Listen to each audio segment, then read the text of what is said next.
2021 Sustainability and Community Enhancement Ad Hoc Committee to order. I want to thank everyone for coming out tonight in person and via Zoom. We probably have a number of people here who may or may not have attended meetings previously.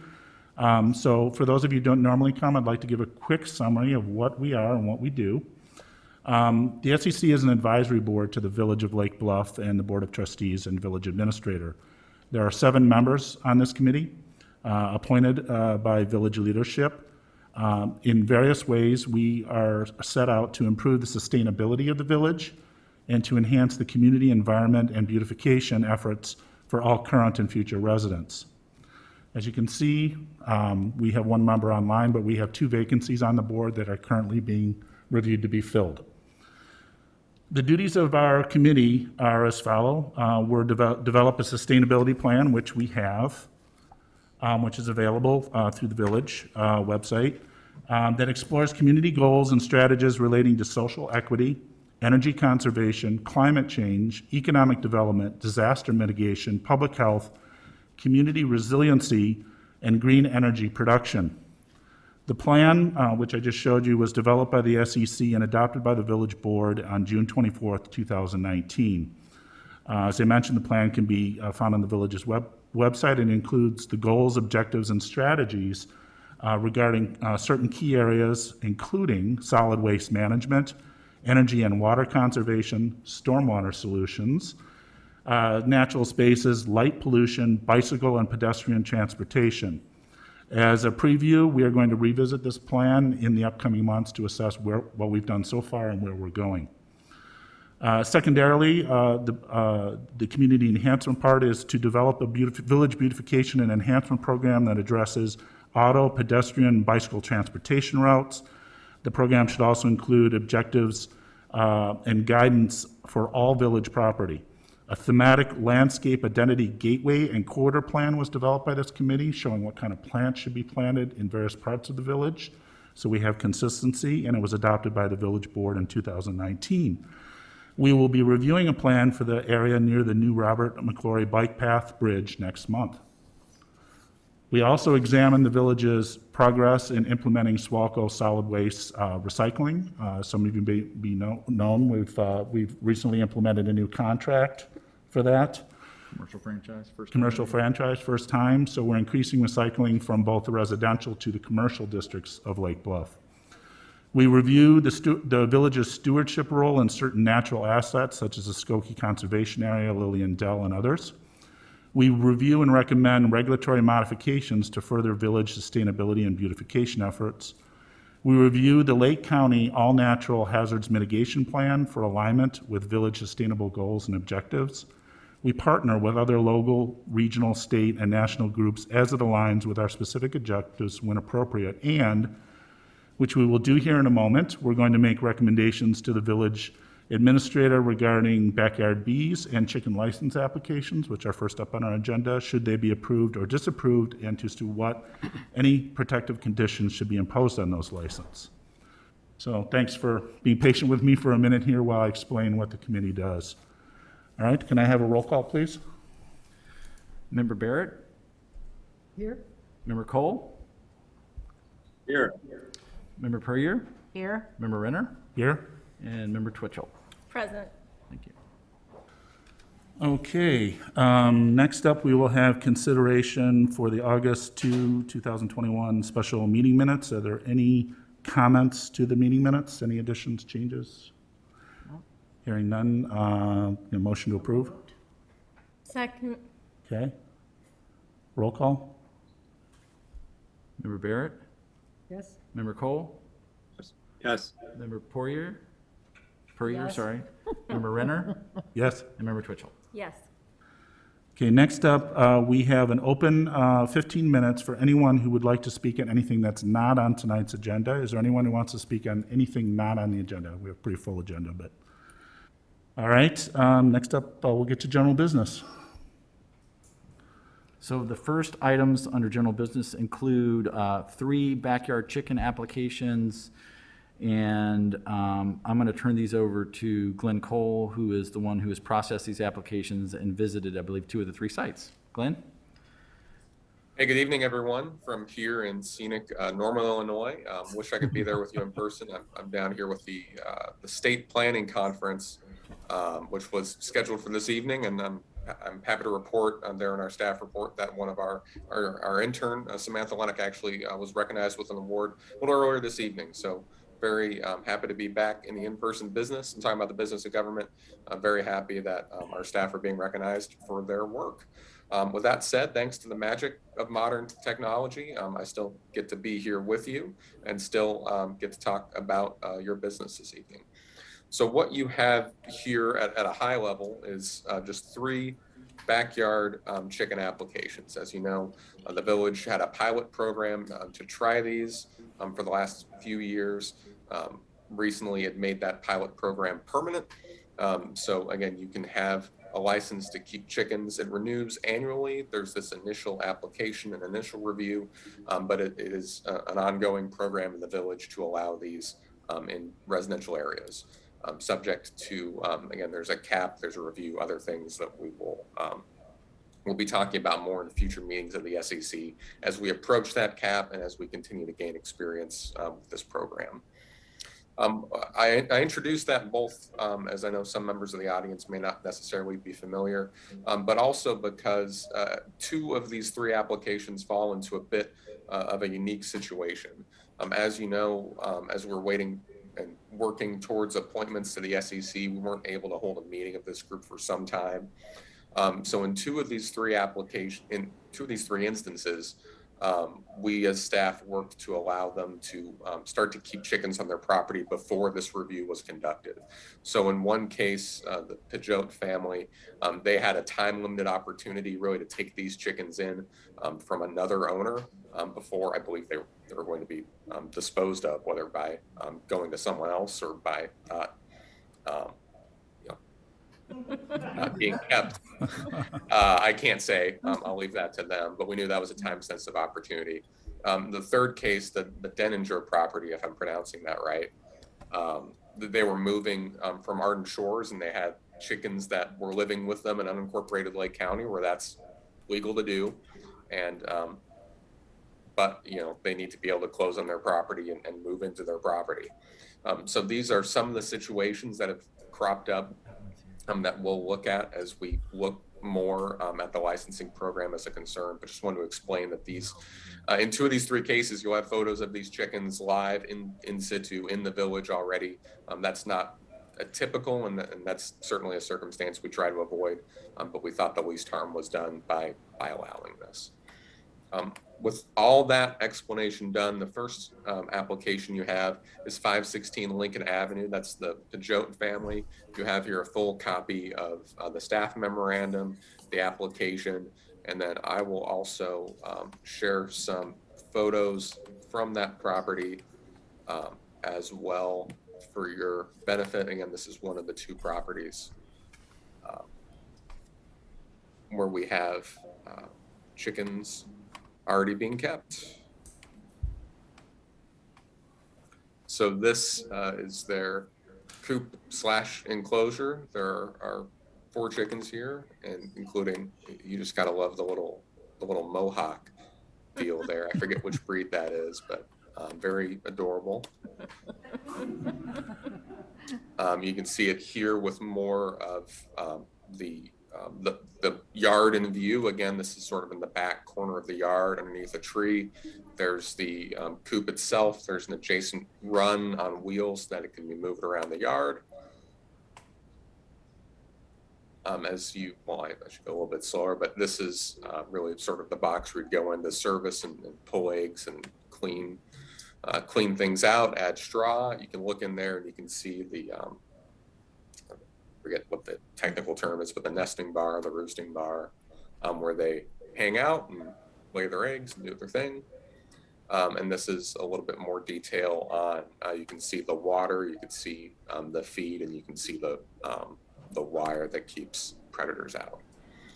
So I'm looking at Zoom here, and I'm not sure if the Pajots are there at Village Hall. I don't think I'm seeing them here in the attendee list. Hey, Glenn, Yeah. they're neighbors of mine. They're recovering from an illness, So they Okay. didn't think they would be able to attend tonight. I understand. So with all that out of the way, I'm happy to answer any questions from the commission or to help you with your discussion. Any questions, comments? No, I thought it was interesting that the dog was friendly with the chickens, since that is sometimes a concern, but anyways. Okay. Do we want to take these all at once, or do we want to take them individually as a recommendation? Probably individually. Yeah, Okay, can I get a motion to recommend formal approval? so moved. Second. Okay, roll call? Member Cole, Yeah. Member Puryear, Yes. Member Renner, Yes? Member Twitcher, Yes. Member Barrett. Yes. Okay. All right, we got another one. Yes, so this one is at 341 East Washington Avenue. This is the Tincher family. So this is the one of the three that is not currently operating. We do have some correspondence we received today. We received 2 letters earlier in the day that we circulated in advance. And then there's a third letter here that I can read aloud, maybe after the applicant has a chance to speak, expressing similar concerns. I'll note here again that there's that staff memorandum, there's the materials in your agenda packet, and then also, at least in this case, I would point out that immediately adjacent to the Tinchers is the Toll family, who is another chicken licensee. So they're right next to each other. The Tinchers, I think, may have seen that activity and decided to participate as well, but wanted the group to be aware of the context and the proximity. Those chickens have been there for 3 or 4 weeks now, if I recall. So, and then I believe, Monica, if you'd care to unmute, you're able to speak. Yeah, I'm here. What? Here, can you speak on? What? Is there anything particular that we can answer regarding our application or in terms of the discussion? Can you hear me? Yeah, is there Yeah, we any, can hear. is there any questions, first off, from the committee? No. I have a question. This is Member Cole. Does the Tincher family have any experience raising chickens in the past? I don't see any sort of indication of that based on your application. I'm just curious to know what your experience is raising poultry. Well, Monica's grandma had a farm in Wisconsin. But It wasn't theirs personally. So start to finish, no direct experience, but it has been a part of her life Maybe you growing can, up. can you expand on what that means? Were there any responsibilities with the chickens, or was it just kind of like chickens were around? Just visited and enjoyed being with the chickens. Okay. Is there any, if there's nothing else from the board, is there anyone in the audience or online that has any comments or questions?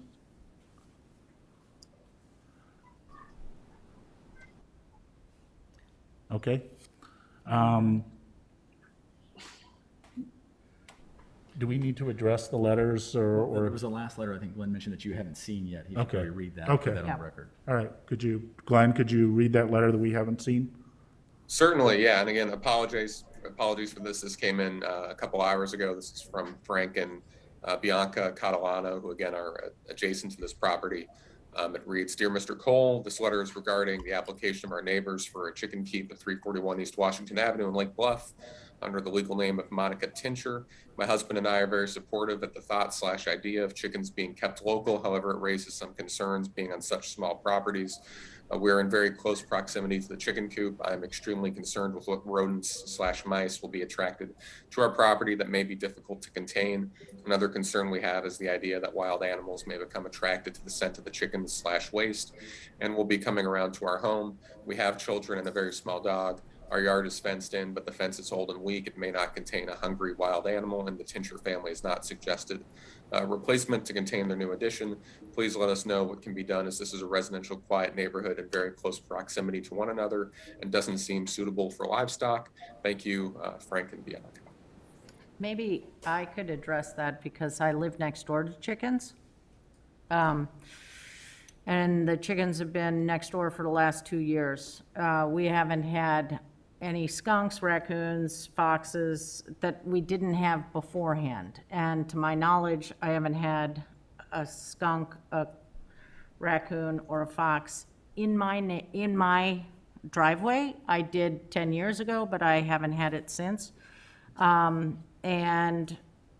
Certainly we have plenty of chipmunks this year. I think that has more to do with nuts than it does chickens. And people walk by all the time with their dogs because we have a sidewalk between the two of us. And nobody's dog goes crazy because they can hear the chickens, smell the chickens, or whatever. There is no odor.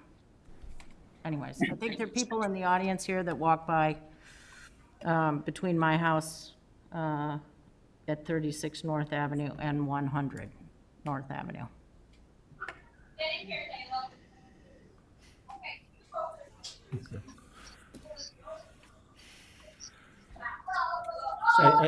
I do want to add, because we went through the pilot program, as Glenn mentioned, and we didn't see any of the concerns that were raised by some residents when we were doing the pilot program. And since we've had the chickens, we really haven't had any issues. But I will point out that in our ordinance, the licenses are renewed every year.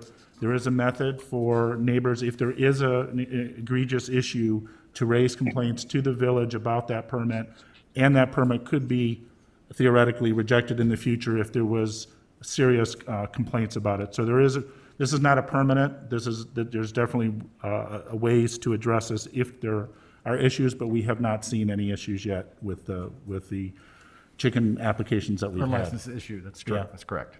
So, all right, that being said, would you like to make a motion? So moved. Second. Okay, roll call. Member Puryear, Aye. Member Renner, Aye. Member Twitchell, Aye. Member Barrett, Aye. and Member Cole. I All right. We have one last one, Glenn? Yes, sir. So again, we have I believe I'm pronouncing this right, the Denninger family.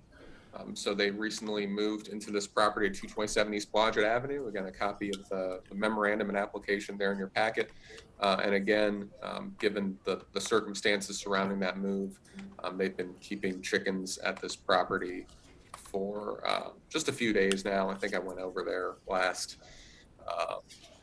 Friday or Thursday and took a look around. So these are the photos I saw while we were over there. Again, a very similar coop situation. You have a coop, you have an enclosure with some space underneath, water, predator-proof wire. You can see right now they have this, what I would characterize as a run with chicken wire on stakes surrounding the coop as they've just moved in for reasons you'll see in a little bit.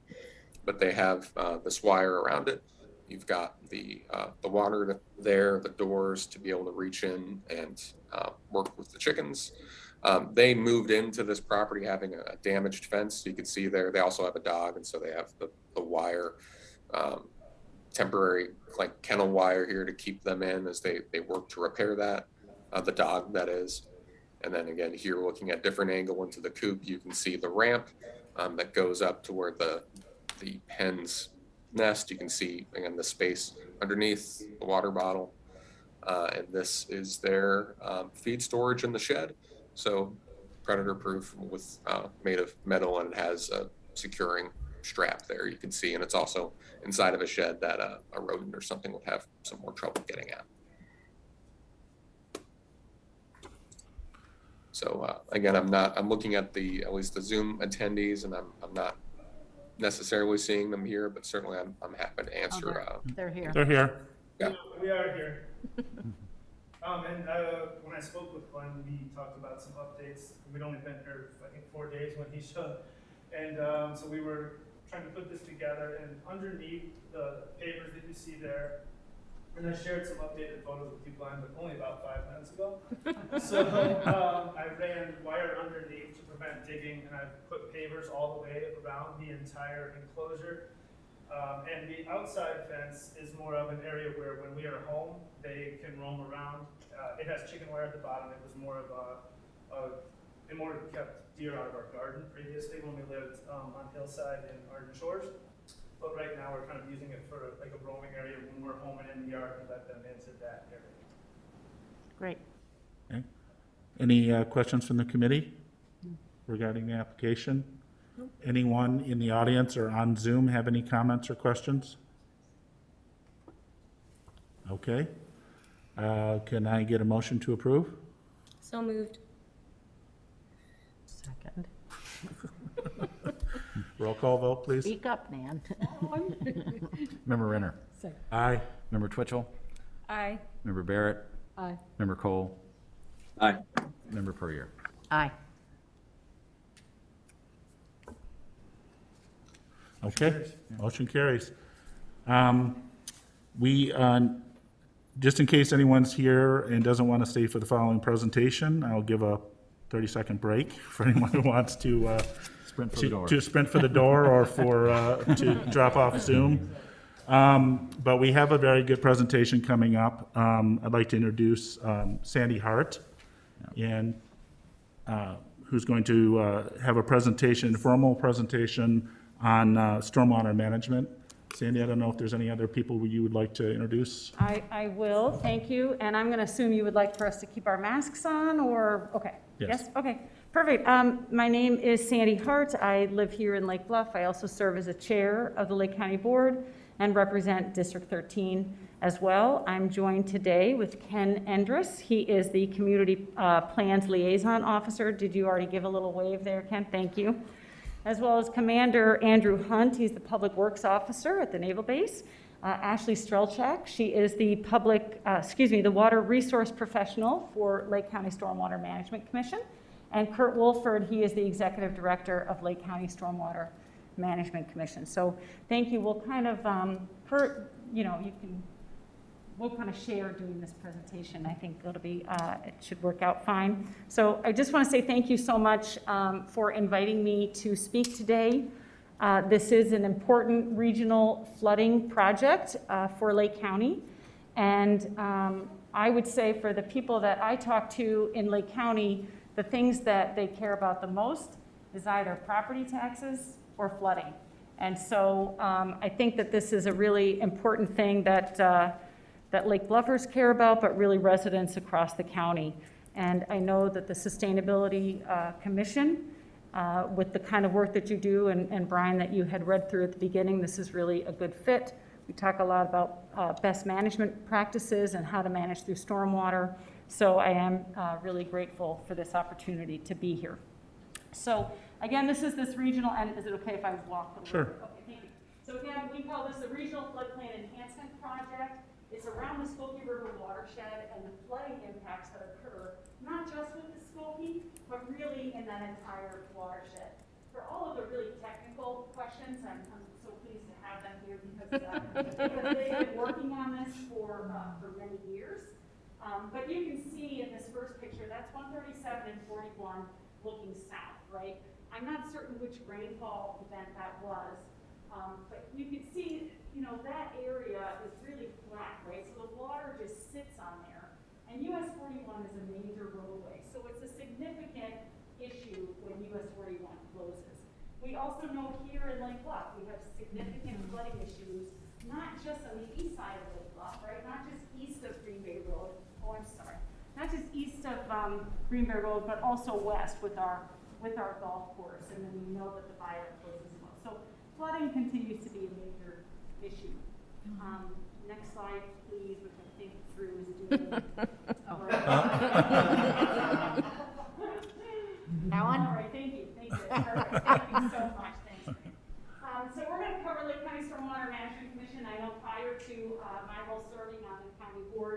I had never even heard of the Lake County Stormwater Management Commission, and now we talk almost every day.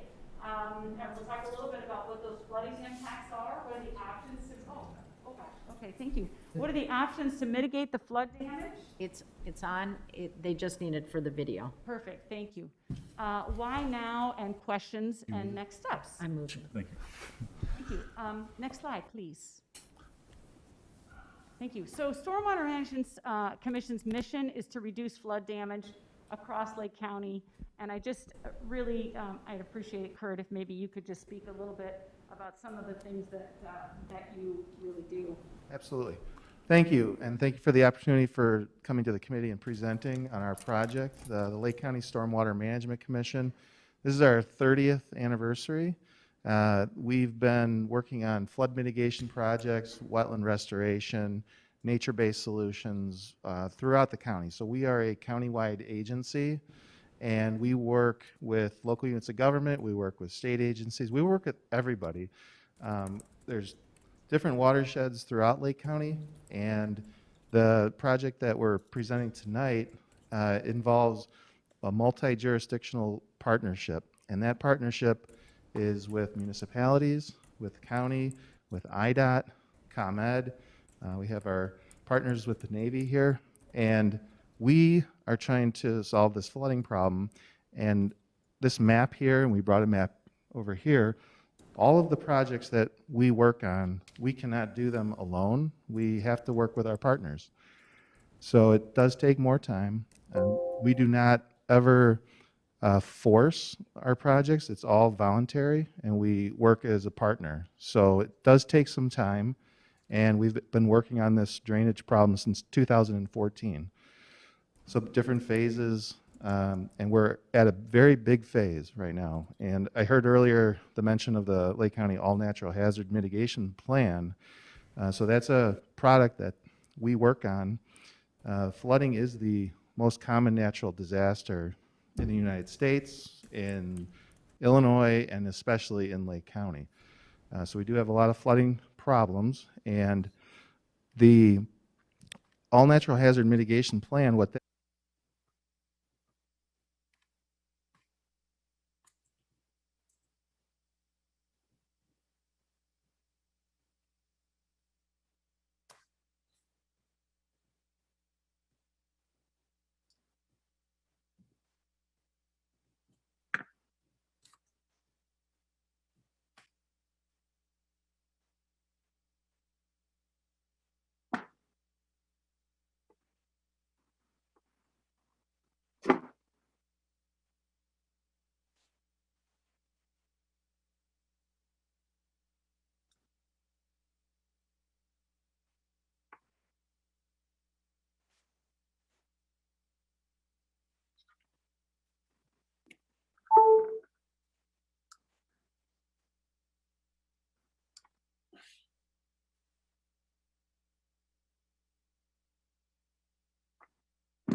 Floodplain enhancement project, right? On that previous, do you mind going back, Drew, I'm sorry, to the one with all the light blue dots? The big, there you go. So you can see there's a ton of different projects in here. So these are all the projects that Lake County Stormwater Management Commission has been working over the last 30 years. Some of them are very small. They did a project for Tangley Oaks. Thank you. They did a project with Tangley Oaks on one of the detention basins years ago, to extremely large projects with ravine restoration and things like that. So they've been nationally recognized, and really they're an outstanding agency, and one that we're very lucky to have here in Lake County. Do you mind going to the next slide, please? Thank you. How about one more? Thank you. So the Regional Floodplain Enhancement Project really came about because of two recent 100-year flood events, which resulted in over 50 homes damaged in North Chicago and Naval Station, Great Lakes. I should have brought a little pointer, and I apologize that I did not. But in the, this is 137, do you have like a pointer, Drew, by any chance? It's okay if you don't, it's fine. But 137 at the top, going all the way here. I'm just going to walk right on over. So see 137 up there? You're going really Okay, slow. and then this is 41, right, where all this water sits, right? And so there's some homes up here, strawberry condos, and so they would get flooded in these 100-year rain events. And then you can see this is a wetland mitigation bank owned by IDOT. They would have some flooding there. Down here, there's a business that's owned by a Lake Bluff resident that experiences flooding for his business. You can see how the water sits on US 41, and then this, it shows where it kind of goes underneath the railroad. So we're also working with UP North on this project. It goes underneath the railroad and then adds to the Skokie, right? Comes down here, and you can see the significant flooding that occurs down here too. So if you've ever spent time at the golf course, as I'm sure many of us have, you know that oftentimes the back nine floods. But it's, as Kurt taught me, it's a flashy system. So it will flood pretty quickly, and then it just sort of dies down. But it does result, when we have these significant storms, it results in a closure of local roads and US 41, which has a significant impact to public safety as well as for business. We have had schools close, right? We know that for even when the viaduct floods, right? Schools will close, they can't get through, or they have to have a late start. And then business interruption and damage. So it's a very important project for Lake County. Next slide, thank you. So a lot of progress is being made to mitigate the flood damage in this area. They've done a lot of drainage improvements. They've cleared a lot out. Working with all the different agencies, you can imagine, takes an enormous amount of coordination. So, and as well as approvals, right? So they've done a lot of improvements, not just up there, it's called Strawberry Condos, that little area that's just south of 137 and west of 41. But they've made a lot of improvements there. There's also just additional work that's happening throughout the area. 176 at 41, IDOT is moving forward on that project, right, to put a bigger pump system, because sometimes that area floods, right? And so not only does it flood north of 176 in that sort of flat area, but it floods right there underneath when you go under 176. And then the Route 41 Railroad underpass north of 176 too. And then, so really this is a multi-jurisdictional project with many people engaged on it. Next slide, please. So more improvements are needed. A lot has been done, but more is needed. We need to continue to enlarge the storm sewers and the culverts. We need to install additional protections along IDOT's wetland mitigation bank. If you recall, and Kurt, Drew, do you mind going back to that one slide where I was kind of showing the strawberry condos and where the water sits? Thank you. So this is IDOT's wetland mitigation bank. IDOT purchased that property because as they do work across the state of Illinois, they make impacts, right, to wetlands. And so they have purchased this property here so that as they impact wetlands, they need to offset that impact. And so they've restored that property there. So we need to increase the berm size so that water doesn't continue to go over and flood some of the homes in Strawberry condominiums. Thank you. And number 3 is we need to find land to hold a minimum of 40 acre-feet of stormwater volume. Now, as Kurt has explained to me, 40 acre-feet, it could be 40 acres by 1 feet deep, 20 acres by 2 feet deep, whatever, but a minimum of 40 acre-feet is really what we need. And depending upon what the partner wants, right, we can do that. I mean, within reason, of course, right? But if they want a detention basin, perfect, we'll put in a detention basin. If they want it to look a certain way, fine, we'll do it. And stormwater management, through the grants that Kurt was talking about, they'll pay for it, or we'll pay for that. Because remember, it's about fixing that regional flood problem that is such a significant issue in Lake County. So it can be a detention basin, it can be wetlands, right?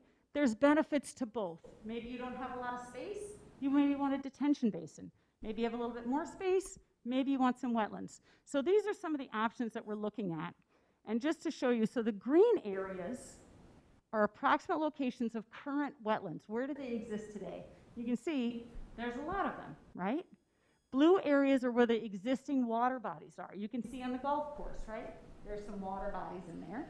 And you can see these are detention basins up here already. And then the purple areas are called potentially restorable wetlands. So probably where wetlands had occurred before and they could maybe be restored. We have them up here, down here, a couple other places, right? So there's three options. They've been working over the years. And Kurt, when did you guys start working on this project? 2015. So in 2015, they've been working together. And they came up with three areas, right? First, they got to do all the engineering. What do we need to do? What are all the things we can do short-term? What are the long-term needs, right? Where are we going to get the money from? So they found three options. Option one is on the Navy property, right? If you guys are familiar with the, if you go north on Green Bay Road, I think it's called Forestall Village. So there's some spaces in there where you could maybe put a detention basin, right? Option number two is also on the Navy property. And between those two options, there's enough to hold 40 acre-feet. Option three is the Lake Bluff Park District golf course. Does that mean that there doesn't have to be a golf course? No, it does not. So that is not what that means. It just means that there's an opportunity here to put some water there. So the Lake Bluff Park District has been working on this project since, I think, January of 2021 is sort of when the information started. So part of it, as Kurt was saying, is we work with partners, right? Is somebody interested in this? Yes or no? And then you just move on. If it's yes, okay, let's talk about it. If it isn't, then that's fine.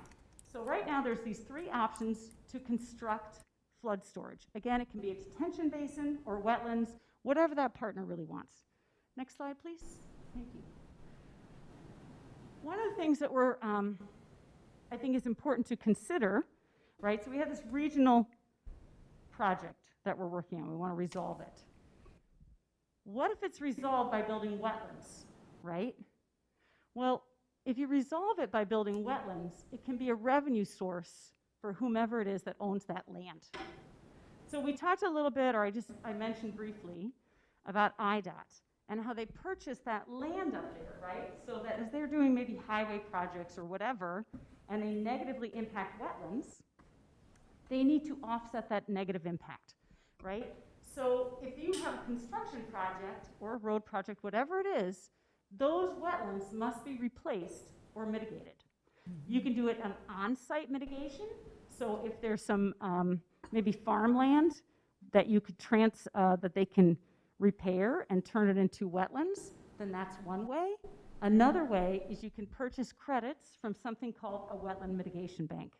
I am not an expert on a wetland mitigation bank, but I have learned an awful lot over the last few months on that. But essentially, a wetland mitigation bank is an agency, oftentimes a government agency, but it can be private, who will sell credits towards a development project. If you have a development project that negatively impacts a wetland, they need to offset that, right?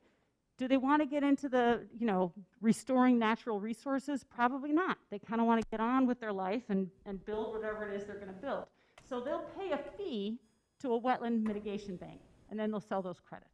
So hopefully that makes sense, and if it doesn't, Kurt or Ashley can explain a little bit more. Next slide. Thank you. I just need a little water.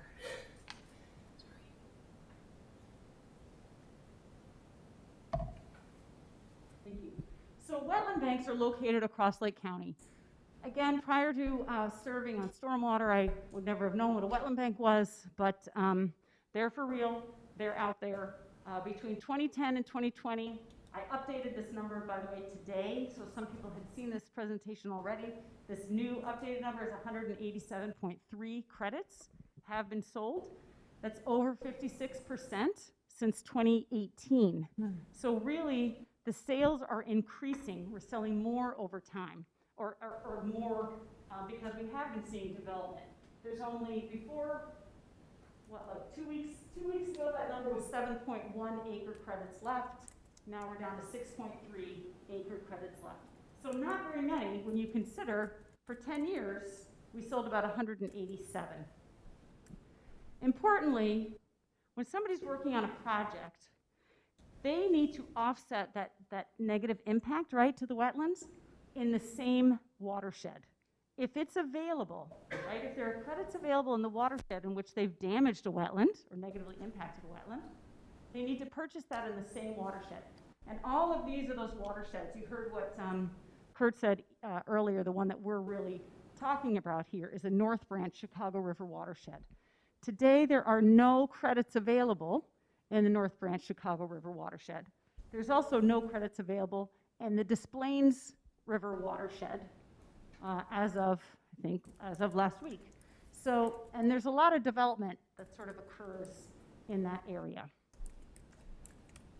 If the credit is not available in that watershed, it's not like we say, oh, I'm sorry, then we're not going to have any economic development. That's not the case, right? So they're going to be purchased outside of the watershed at a higher ratio, like 2 to 1. Okay, so if nothing's available here, then they're going to have to purchase 2 of them over here. One thing I want to point out, you'll see this Lake County DOT Buffalo Creek Mitigation Bank. It's got 25, original credits 25.4, remaining credits 22. So you might say, well, wait a minute, you still have 22 there. That is what Lake County DOT purchased just for themselves. Nobody else can use those credits other than Lake County DOT. One thing I want to point out is in the Squaw Creek Mitigation Bank, there are 103 credits. There's actually fewer than 4.7 left. But the last one sold for 0.21 of an acre. 0.21 of an acre for that would equate to $150,000. So they sold 0.21 for $31,500. So essentially, I just really want to make sure people understand these banks are nothing new. They're located across Lake County. They're located across the state of Illinois, all over the country. Next slide, please. Thank you. So I can tell you that we at Lake County government are spending more money on infrastructure. Local governments are spending more money on infrastructure. For the first time in, I believe, 20 years, the federal government is allowing something called, I think, community investment projects or something, community development projects. And we're seeing more federal dollars or more monies coming to Lake County. So we can assume, but not promise, that increased infrastructure spending and this development may create an increased demand for wetland credits. But again, there's only like a little bit more than 6 available right now. So we see the spending is increasing. And we would say that that's going to lead to a limited availability and increased credit prices, which is essentially what we've been seeing. This is a memo that Kurt had put out in 2016, in June of 2016. And essentially what they were saying is, if you, for certain, and I could have Kurt speak to this, but for certain projects, they have a wetland restoration fund, right? That actually, if there's no credits available, they can put money into that wetland restoration fund. So you can see in 2016, the Fox River watershed, the cost was $94,100 per acre. Well, today, we know a credit just sold for the equivalent of $150,000 per acre.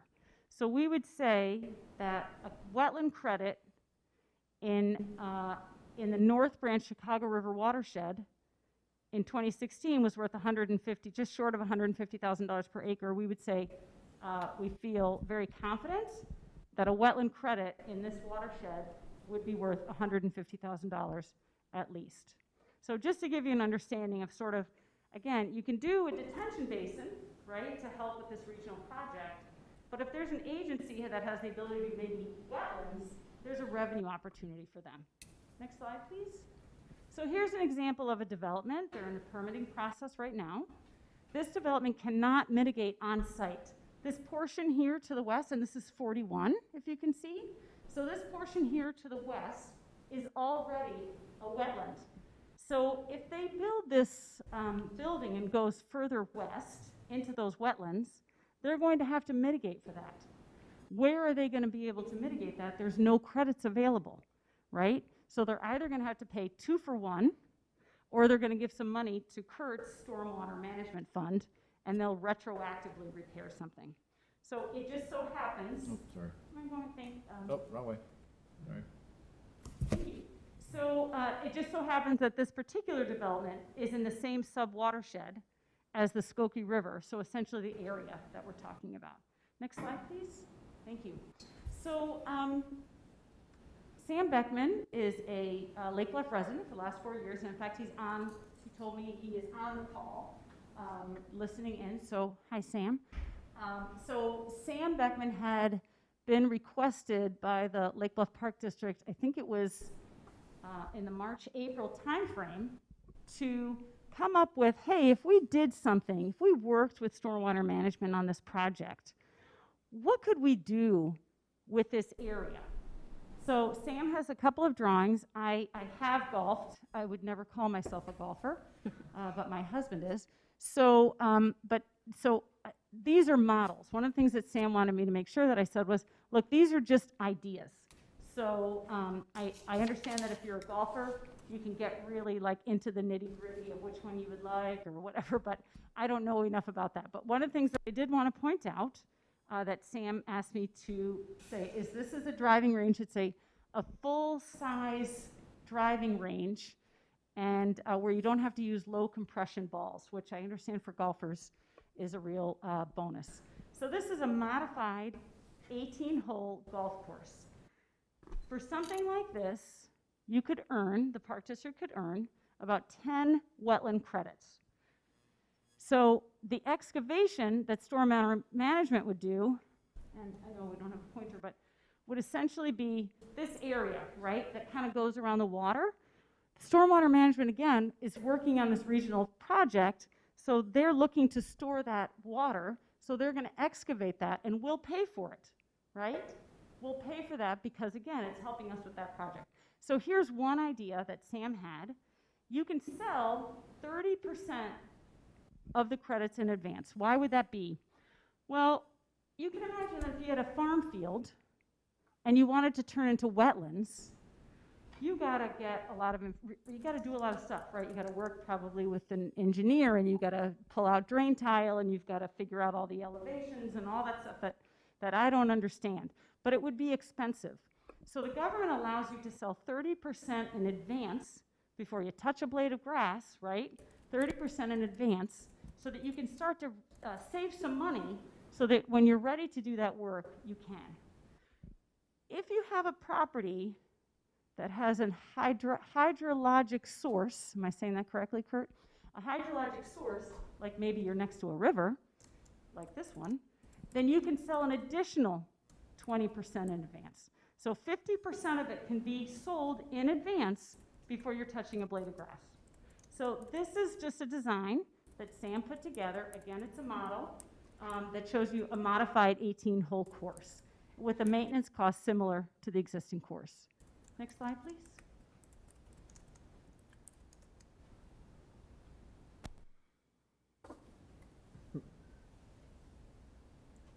And I should mention Sam Beckman is the owner of Emergency 9 Golf, a company that is located here in Lake Bluff. Another model that Sam produced for the Park District was a 9-hole plus a 6-hole short course.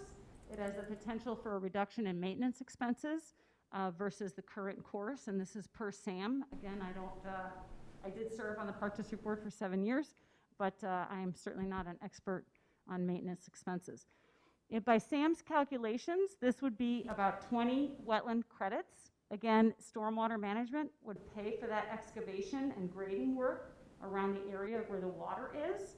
So at 20 wetland credits, at about $150,000 a credit, you're looking at about $3 million, and you can sell about 50% of those in advance.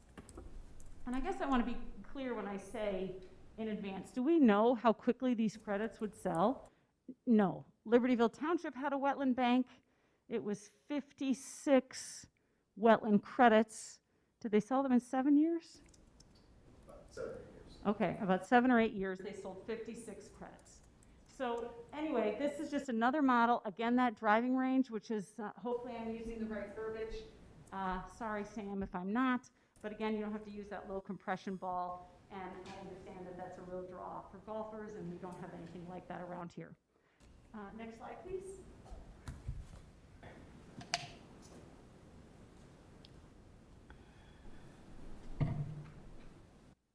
So this is an 18-hole experience. It's essentially you're using 2 different pins and then different tee boxes. So you're creating an 18-hole course on a 9-hole budget. The maintenance of a golf course, that I do recall, is very expensive. I don't know how much it is, but obviously it would be a lot less expensive to do on a 9-hole. You can see on one of these, you would hit from one end, and it's like a dog leg, right? And then the other one, you go across the water. So you have a feel of an 18-hole course with a 9-hole cost. This one maximizes the wetlands at about 38 acres maybe, and the water storage, which is about 9 acres. It provides a natural path for the Skokie River and protects the golf course from flooding. You can see the Skokie, and again, we would be excavating, right, because it's to help with this regional flood project. So stormwater management would do the excavation of that because we're looking for some place to store some water. It has, and I should have said, I'm sorry, Model 1 and 2, I believe, has a walking path that goes all the way around and opportunities to have some fishing. One of the things that Sam really wanted me to mention is that really differentiates the Lake Bluff Golf Club from local, regional, and national markets. So these are 3 options in this particular one, and please know that our staff has not had a chance to really look through and say like, yeah, this is definitely 37 wetland credits. It could be more, it could be less. So, but this is what Sam has done, and this is, you know, part of what he does for a living. So this would be about $5.625 million. You can sell 30% of that in advance, so just a little short of 1.7 million. And then that additional 20%, right, because it's on the river, so another $1 million. So those are 3 options for a potential golf course. Next slide, please. If the Lake Bluff community was interested in entertaining the idea that maybe they want to maximize the potential revenue and have wetlands, which would be similar to Middle Fork Savannah. I'm sure many of us have been to Middle Fork Savannah in Lake Forest. This is one idea that you could have. So to look at this, the light green is the wetlands rehabilitation, right? So up here in this corner, when you're establishing a new, sorry, let me start over. The wetland establishment is sort of that light green. When you're establishing a new wetland where one hadn't existed before, you get 100% credit for that. And the agencies that determine that credit, is it Stormwater Management, U.S. Army Corps, U.S. EPA, what's the U.S. Fish and Wildlife? Okay. So they figure that out. So you can, on this drawing, here we worked with Hay and Associates to give us an idea.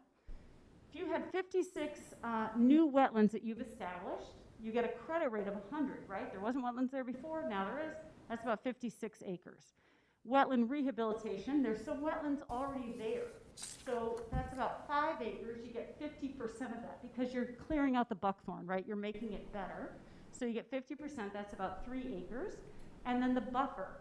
So the buffer is everything between the yellow and the red, right? That's the buffer. It's kind of like, if you think about Middle Fork, when you park and you get out and there's sort of that mowed area, and then all of a sudden all the tall grasses and flowers come on. That's kind of the buffer area.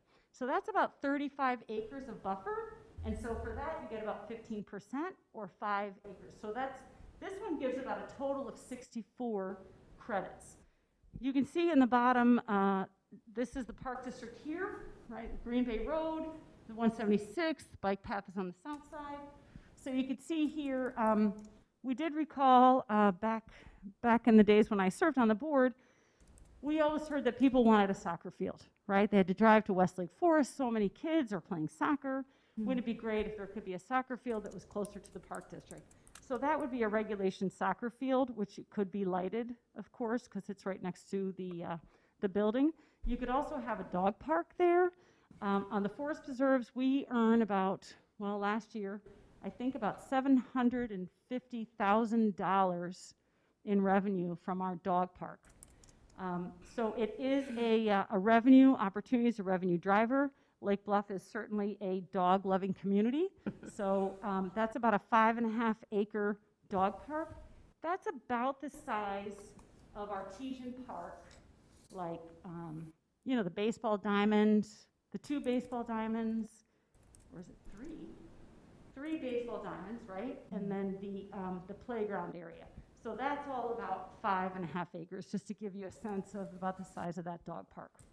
So that's one idea. Those are the walking trails, things like that. And again, we needed a minimum 40 acre feet, right?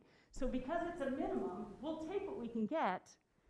And so if Lake Bluff residents chose to go with a design like this, stormwater management, again, because of this regional flooding project, would pay for the excavation and regrading of the entire area. So for this, that's about 64 credits times 150,000 is about 9.6 million. You sell 30% in advance, that's 2.8, and that additional 20%, remember, because of the river, and that's 1.9. If Lake Bluff residents said, you know what, we really want to maximize our revenue from the wetlands. We have heard that residents really want a lot of walking trails. That was the one amenity that they were really asking for, which I think is true. Then maybe Lake Bluff residents would say, hey, how about we consider the next slide?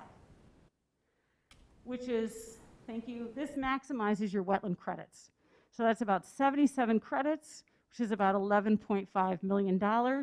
Again, does that mean you're going to get it tomorrow? No. You sell 30% in advance, that's about 3.4 million, and an additional 20% is 2.3. So there's just some options because of this regional floodplain project for Lake Bluff to consider. Is there an opportunity to make a really unique golf course on that property? I think Sam believes that there is, and perhaps the Park District does as well. Is there an opportunity to create something different there? Yes, there is. So I would argue that is up to the Lake Bluff residents and the Lake Bluff Park District Board to determine what's best. Next slide, please. So because of the regional floodplain project, the money is available now to cover costs. We've been working on this project since 2015, and it's important, right? People are losing, they're losing their property, their cars are totaled, they got 2 feet of water in their homes. And so we're working on this, and we're getting money that Kurt had pointed out from the state to really fix these flood issues. So the costs to mitigate that flooding will be fully covered by those grants. When we say grants, so we get DCEO grants. There's there's like 13 or something different types of grants or something, or maybe it's anyway. I don't know the number, but there's a lot. And so again, because of this project, they'll pay for it, right? That's the excavation, that's the grading, hauling off the material, disposing of it, taking away the topsoil, keeping it there, and then bringing it back, replacing it, and then the erosion control planting. So there's a lot there, right? When Libertyville Township was changing over their farm field, they learned that their residents really wanted more walking trails. So they changed over, they had a tenant farmer, they changed that over to wetlands. Well, they had to pay for that, right? They had to pay for that work. In this situation, because this regional project, stormwater management will pay for that. So the site needs to be selected by 2023, right? We've promised these residents, we've promised the businesses, we're going to fix this. So the site needs to be selected by 2023. It must be under contract by 2024 and then completed by 2026. Importantly, wetland mitigation bank sites are always protected from future development, similar to a nature preserve, something like that. You can imagine that when you're earning revenue, right, by restoring wetlands, the government wants to make sure that that is going to stay there. So that is protected from future development. Next slide, please. So the wetland bank maintenance costs are very minimal. Establishing them is not minimal, right? So the construction estimate for something for the entire area is about $7 million. All of those construction costs, again, are covered by stormwater management. If the flood storage is created elsewhere, right, because we got to fix that flooding, then that funding opportunity will not be available in the future. And so that's why timing is really important. One of the things that I wanted to bring up is that it's not capped, right? So it's not like if stormwater management somehow comes up with a poor estimate that they're going to come knocking on somebody's door and say, hey, we need your help. That's not going to happen, right? We have this money to fix this regional project, and so we'll pay for that construction estimate. So the short-term maintenance costs, it's about $1,000 to $5,000 per acre. That's erosion control. Maybe there's a heavy rain. You got to fix some things there. You got to do some new plantings. So that's kind of that maintenance cost. I would say that's some of the things that Lake Bluff Open Lands has been doing for free for decades here in Lake Bluff. So I've double starred that one. There is a local anonymous donor who would like to help pay for the native plants and their installation, which is really a wonderful thing. Long term, what does the maintenance look like? Very little. Again, we've got some people here from Lake Bluff Open Lands. It's doing some controlled burns, maybe some herbiciding when you're pulling out some buckthorn, and maybe reseeding some areas. So the wetland bank maintenance costs are minimal, but that upfront cost is not. Next slide, please. So essentially, why are we talking about it now? Well, we're talking about it now because there's a regional floodplain enhancement project, right? So it's a good time to figure out, hey, where are we going to store this water? And please know that, it can be stored on the Navy base, absolutely. So, but because, as Kurt was saying, we engage all the partners to see if they're interested. So if the partner is not interested, then they're not interested, and then we go to the other partners. So, so that's why it's really important to talk about it now. It would create if a partner decided to go with a wetland bank, it could create a multi-year revenue source to offset debt and fix long-term capital needs that our park district has, like the beach or the pool. There is a potential for a new golf course that would no longer flood. There's also a potential for a year-round passive recreation area similar to Middle Fork Savannah. And there's potential for revenue from a soccer field or a dog park. Again, the property is protected in perpetuity. It cannot be developed. And let's say we want to do this in the future, right? Let's say it's like, you know what, things are going great. And by the way, things are going great. A lot more golfers are golfing than before. So if this is done in the future, all of those costs, those upfront costs, if anybody ever wanted to go in that direction, like what Libertyville Township is doing or others, those costs will need to be borne by the park district. Next slide, please. So what are the options for Lake Bluff? The options for Lake Bluff is stay status quo. The flood storage will be created on the Navy properties. The golf course will still flood. Because remember, the golf course is in a floodplain, right? We know that now, how that works, right? Skokie overflows. You can see the line that the Skokie River makes when you walk out there afterwards, but you can still see how the water sits across that whole course. So the golf course would still flood. Number two, you could create a new course. You work with stormwater management. I say you, Lake Bluff Park District, and I would assume interested residents, would work with Stormwater Management Commission to build wetlands. Again, no upfront construction cost to Lake Bluff. The Park District builds a new golf course with those perimeter walking trails. Importantly, I would say the traditional 18-hole golf course is probably unlikely because of the amount of space it would take up, right? So that was something that we had talked about. Given the amount of money that you could earn from the wetland credits, it's probably unlikely that you could have a traditional 18-hole golf course. But again, if you had a 9-hole with 2 different ways to play it, and speaking with Sam, that would be very attractive in this area. Number 3 is you can create a passive recreation space, again, like Middle Fork Savannah, working with stormwater management to create a wetland bank that has walking and biking trails, possibly a dog park and lighted soccer field for additional revenue. And that last approach would maximize the revenue, approximately $11.55 million, not counting any revenue from the dog park or soccer field. Next slide, please. So stormwater management can assist in setting up wetland banks. It can be done in-house or through a contractor. And interestingly enough, when I served on the Park District Board, I remember learning about that. And I do also know that Ron Salsky had come, I think withdrew, to stormwater management a few years ago to talk about wetland banks and if that could be a revenue source for the Park District.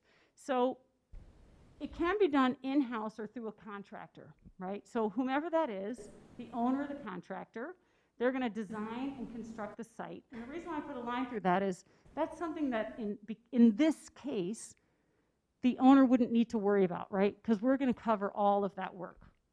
They would then provide quotes to the buyers, negotiate the pricing, executing purchase agreements. There's a website that people go on. If you're a developer like that guy who had the permit that we were showing before, and he was going to be negatively impacting some wetlands, maybe he's told that he's going to need to buy 2 wetland credits, right? You go on the website, you look for it, you're like, oh, here's some that are available. You call them up, find out about how much it costs, negotiate, and then do the purchase agreement. And importantly, that credit, and I apologize if I haven't mentioned this already, that land stays with the owner. So Libertyville Township, they had that farm field, right? And then they turned into wetlands and walking trails. Libertyville Township still owns that property. So whatever it is, they're still that owner. It's just the credit that they get. So it's not like somebody else is owning it. The agency also updates the regulatory agency and manages the permitting compliance. And then once all the credits are sold, the property owner continues maintenance. Again, similar to like what Lake Bluff Open Lands does, although that's not a wetland mitigation bank, but essentially it's the controlled burns and things like that. And then of course, if you're contracting out the service, that final revenue is dependent upon the contract terms. So maybe you work with a wetland consultant and they say, yeah, we're going to take X% of every credit you sell or whatever, right? But that just depends on that contract. Next slide, please. So what are the next steps? So the next steps is that the Lake Bluff Park District continues to engage with the partners on this project, stormwater management, and then they make a decision if they're interested or not. Stormwater management, again, is going to select a storage site for that water. And then in 2024, the contracts are signed. And in 2026, the project is complete. Next slide. So that's really, I kind of want to say that's in a nutshell. But, you know, it's not a nutshell. It's a lot, right? It's a lot of information. It's a lot to take in. And so I'm just really grateful to have some folks here that could answer any questions if anybody has any. Okay, thank you, Sandy. We'd like to open it up first to the committee for questions. So Sandy, you said that the commission is looking for 40 acres, right? So what, does that just satisfy the concerns of flooding in that intersection you talked about? Does it address a 20-year projection? I mean, climate change is going to get worse. We're going to have more flooding, more dramatic storm events. Like, how are you going to need more than 40? I know 40 is what you need right now, but big term. And also, does this address our flooding in Lake Bluff? You know, all of our basements flooding. Like, is this going to help alleviate that if something like this happened? Sure. So the Skokie River that drains through the naval station, through the golf course, and then further down the Skokie River, that's the river system. That floodplain is its own system. So if there's areas around here that are, this drains to the Lake Michigan watershed, that's not going to be connected. So that's different. But that would stop at Green Bay Road. On the other side of Green Bay, it would go west. Right. So everything west of Green Bay is part of this North Branch Right. watershed. A lot of Lake Bluff is west of Green Bay. Correct. So the 40 acre feet, it's kind of confusing. It's really not an area, it's a volume. So 40 acres times 1, 20 acres times 2. We need to hold the amount of water that we're pulling off of Route 41 and put it somewhere. So really, we're trying to move water faster, and we don't want to move water too fast that it causes an adverse impact. An adverse impact is you're causing increased flooding downstream to other property owners. The 40 acre feet is the minimum to make the flooding not worse. It's to kind of hold the line, and that's the regulatory condition, is to not make things worse. If we provide more than 40 acre feet, more storage, there will be a greater benefit because now the flooding would go down through the area. But for regulatory purposes, The minimum is just to hold the line, do the project where the water can be moved off of Route 41, can be alleviating those flood damage areas, but not impact the golf course, not impact the downstream communities. So the increased rainfall that we're all experiencing, and the trends are showing that that's going to continue, unfortunately. The projections into the late century are very scary. So that's just a global reality that whatever we do now, the rainfall is going to continue to increase. I guess, so just to some, in like really simple terms, it sounds like this is the 40 acre feet piece is just to address sort of where we are today as opposed to being super forward looking. It's the minimum to not have any adverse impacts today. Gotcha. So we should anticipate. So I guess that Worse. question is, you said it would alleviate the flooding on 41, correct? Is what you just said with this plan, this 40-acre plan, to get the water out of 41? That's right. So that Get the water out of 41 in 2100, 2050, 2075? I mean, we're moving towards, you know, what used to be 100-year is not 100-year anymore. that's right. Can you go to the other slide, Drew, with all the water? It showed sort of, not that one, yeah, thank you. Thank you. One thing that I just wanted to mention is, you know, when we looked at the larger picture and we said we need a minimum of 40 acre feet. If we can get more than 40 acre feet, then we'll pay for that, right? We'll pay for that storage. So that's that difference, because we need to be looking into the future, right? So the minimum is what, that's all we have, you know, that's what we need to do it. But gosh, if we could get more, that's terrific, and we'll pay for that to store it. That's my point. The committee's trying to be very proactive around climate change and protecting Lake Bluff as much as possible for the future. So anyway, that's where my questions came from. Yes, thank you. Any other committee members want to ask questions? No. Yes, I have a question. Oh, go ahead. Sorry. Go ahead. Yeah, you go ahead. Okay. Knowing that first of all, I want to thank everybody involved in this very thorough project. It's been very informative, and we really appreciate you bringing all of this to our attention and giving us the opportunity to react to it. It's been very informative for me. I do have a question concerning the 3.5 trillion infrastructure bill that just was recently passed. I'm not sure the details of that plan. I know that flooding is a part of that plan. And as we're looking at the pricing that we're seeing in this presentation, I think we're, you know, all, hey, 5 million, 9 million, all of those numbers, though we know those are not guaranteed, those are purely projections. I'm wondering if you could potentially educate us on how the infrastructure bill might impact future flooding projects such as this in the area. And I think you're talking about the federal infrastructure bill, right? Correct. Yeah, okay. I can't speak to the federal infrastructure bill, but I can tell you that Congressman Schneider has been out to look at this particular project, and that I think he's also been out to look at the Dady Slough project. I don't know if we've gotten any money from Congressman Schneider for either one of those. Did we get federal monies too? It's in his recommendation. Thank you. So when we talked before about, I think they used to be called earmarks, right? Now they're called community investment dollars or community development dollars. So he has put in to invest, to give money for stormwater management improvements. So I don't know if that helps, but we also, Lake County received, did you say we received 30? And then we're expecting another 92. So, you know, Lake County is not called Lake County because of Lake Michigan. It's called Lake County. Well, I mean, really. It's, and around here we would think it would be, right? But it's called Lake County because there's a lot of lakes. There's a lot of wetlands in Lake County. And we have major flooding issues, not just here. We have people out in the Fox Lake area. They can't leave their houses, right? The kids can't get to the school bus. There's a lot of enormous issues. So there's a lot of work that needs to be done in Lake County, and kudos to Kurt and his team for really advocating strongly to get, I think Lake County is getting more money than any other county in the state when it comes to stormwater management monies.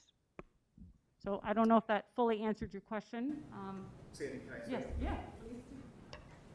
yeah. So this might not have been the question, but the federal infrastructure bill, there was a news report a few weeks ago, and the American Council of Engineering Companies reported that the amount of infrastructure spending that's coming out through the federal government is going to create 82,000 engineering jobs. Well, those 82,000 engineering jobs are needed because of the potential infrastructure spending that's going to be happening. And that's going to be happening across the entire United States. So we anticipate that that infrastructure spending will also occur in Lake County. There'll be more development. There'll be more impervious surface. There'll be more impacts. Lake County is a suburban county. It's developed. It's not rural like McHenry. It's not fully built out like Cook County. So there is opportunity for development. However, that suitable land is reducing. And the land that's available, there's still good land out there, but over time, the good land is developed. And that slide that you showed earlier where that commercial development wants to expand, they really only can expand one way, and that's into these unsuitable areas where they'll have to fill wetlands to expand. So we do anticipate the infrastructure to increase demand for development, and the amount of suitable land continuously gets reduced in Lake County. And then the potential for increased flooding, I call it the double whammy, because not only does that impervious surface increase, causing more runoff, we're also getting the heavier rainfall. So compounding the urbanization, the increased rainfall, it leads to even more flooding. So we do anticipate the flooding to get worse, but flood damage doesn't necessarily need to get worse. We can do something about flood damage. Can't really do much about the flooding, but we hope to do more about the flood damage. That goes back to Sophie's question, though. I mean, if 40 acre feet is what you need, what does the modeling project, or what are your models saying that we need to actually get to? I mean, this is the bottom, but what's ideal? That's a great question. If the trends continue, we are already seeing that how we've all got used to hearing the 100-year storm over Right. and over. Well, now the 500-year storm, which is also an elevation that is shown on the maps, that's the new 100-year. So these 500-year storms are the new 100-year storms. So we need an arc. There's different tools that we do use. You don't always have to build a storage area. There's non-structural techniques that we use, like home buyouts. If there's a home that's repetitively flooded and they continuously make claims on their insurance, and the federal government has to keep paying those claims, it's actually cheaper to purchase these risky homes, move them out of the floodplain, and restore that area so it can be flooded. So there's lots of tools in our toolbox, but for the Skokie River, it is the most urbanized watershed in Lake County. And the work that we do in Lake County not only benefits the community and Lake County, I can tell you for a fact, Cook County and the communities down there are grateful for the types of projects that we do up here, because it even benefits Them this all downstream. flows down into downtown Chicago, the system right here. And they're greatly appreciative of the type of projects that we do here too. Can I say one thing? Thank you. So, and somebody had asked me this question before, and so what Kurt had told me was this 40-acre minimum was looking at that 100-year floodplain, right, or that flood, what's needed, but that's why if we can get more, we'll take more. And then as far as the wetland credits are concerned, Kurt brought up Cook County. Cook County really doesn't have, as you can imagine, too many places for a wetland mitigation bank. but the watersheds don't know governmental boundaries, right? So let's say somebody's doing a development project in Cook County. Can they buy wetland credits in Lake County? Yes, they can. So sometimes that happens. We might not get as many from maybe McHenry into Lake, right? Because they're probably less expensive in McHenry County. But we do get people from, or developers purchasing wetland credits out of Cook County. So one of the things that I apologize I missed was that one slide. I just wanted to point out that the Des Plaines River watershed and the North Branch Chicago River watershed are the most valuable in terms of wetland credits. So just like, you know, seems the land gets more valuable the closer you get to the lake, right? It's the same way kind of for wetland credits. So those are the more valuable ones. That helps. Just go to the. Sandy, I have a question. If we could just go back and just pick one of the typical slides, like the hybrid golf course,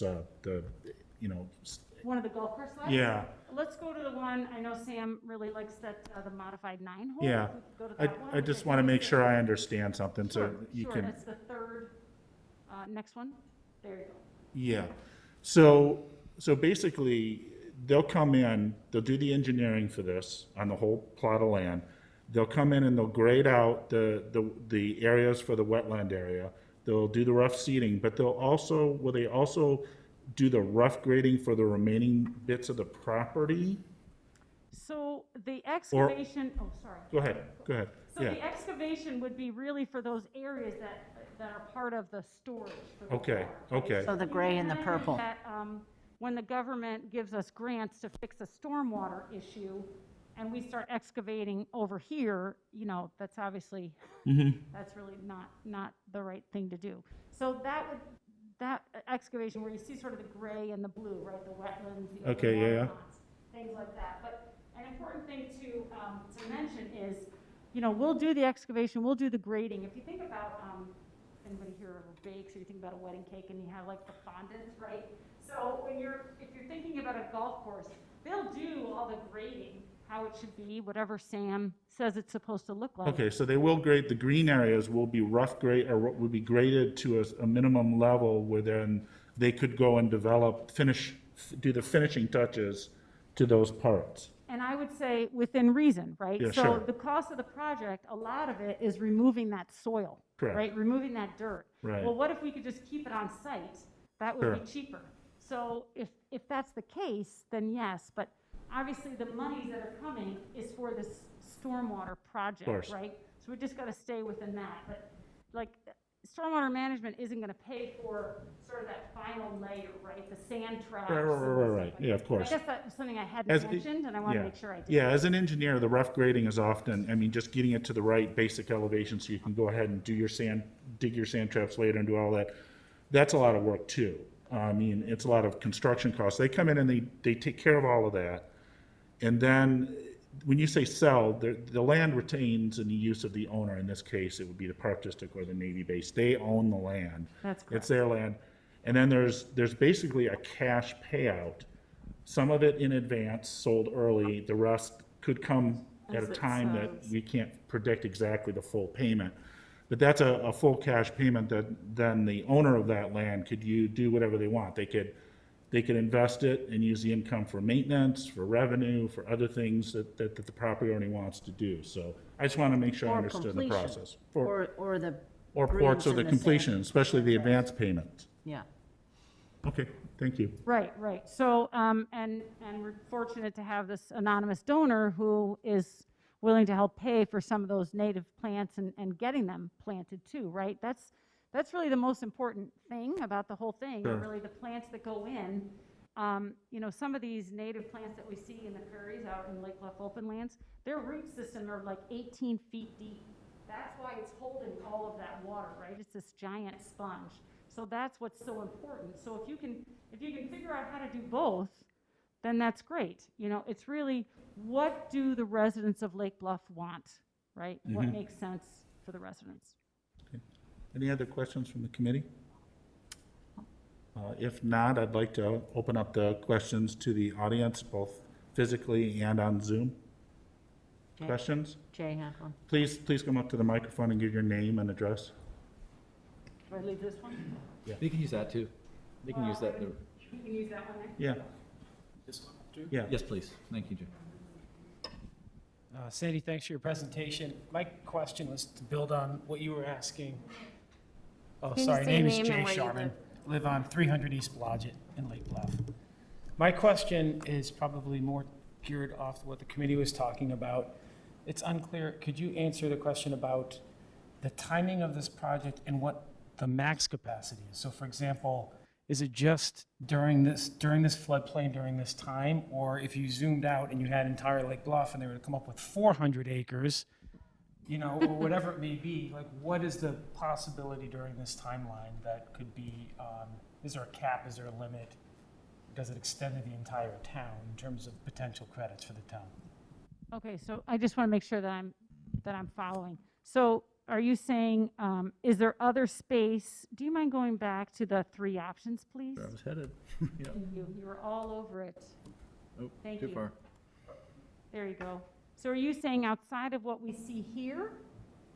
Are there other options? Yes, because you said, or in addition to, if you said 40, you kept saying 40 is the minimum that you need.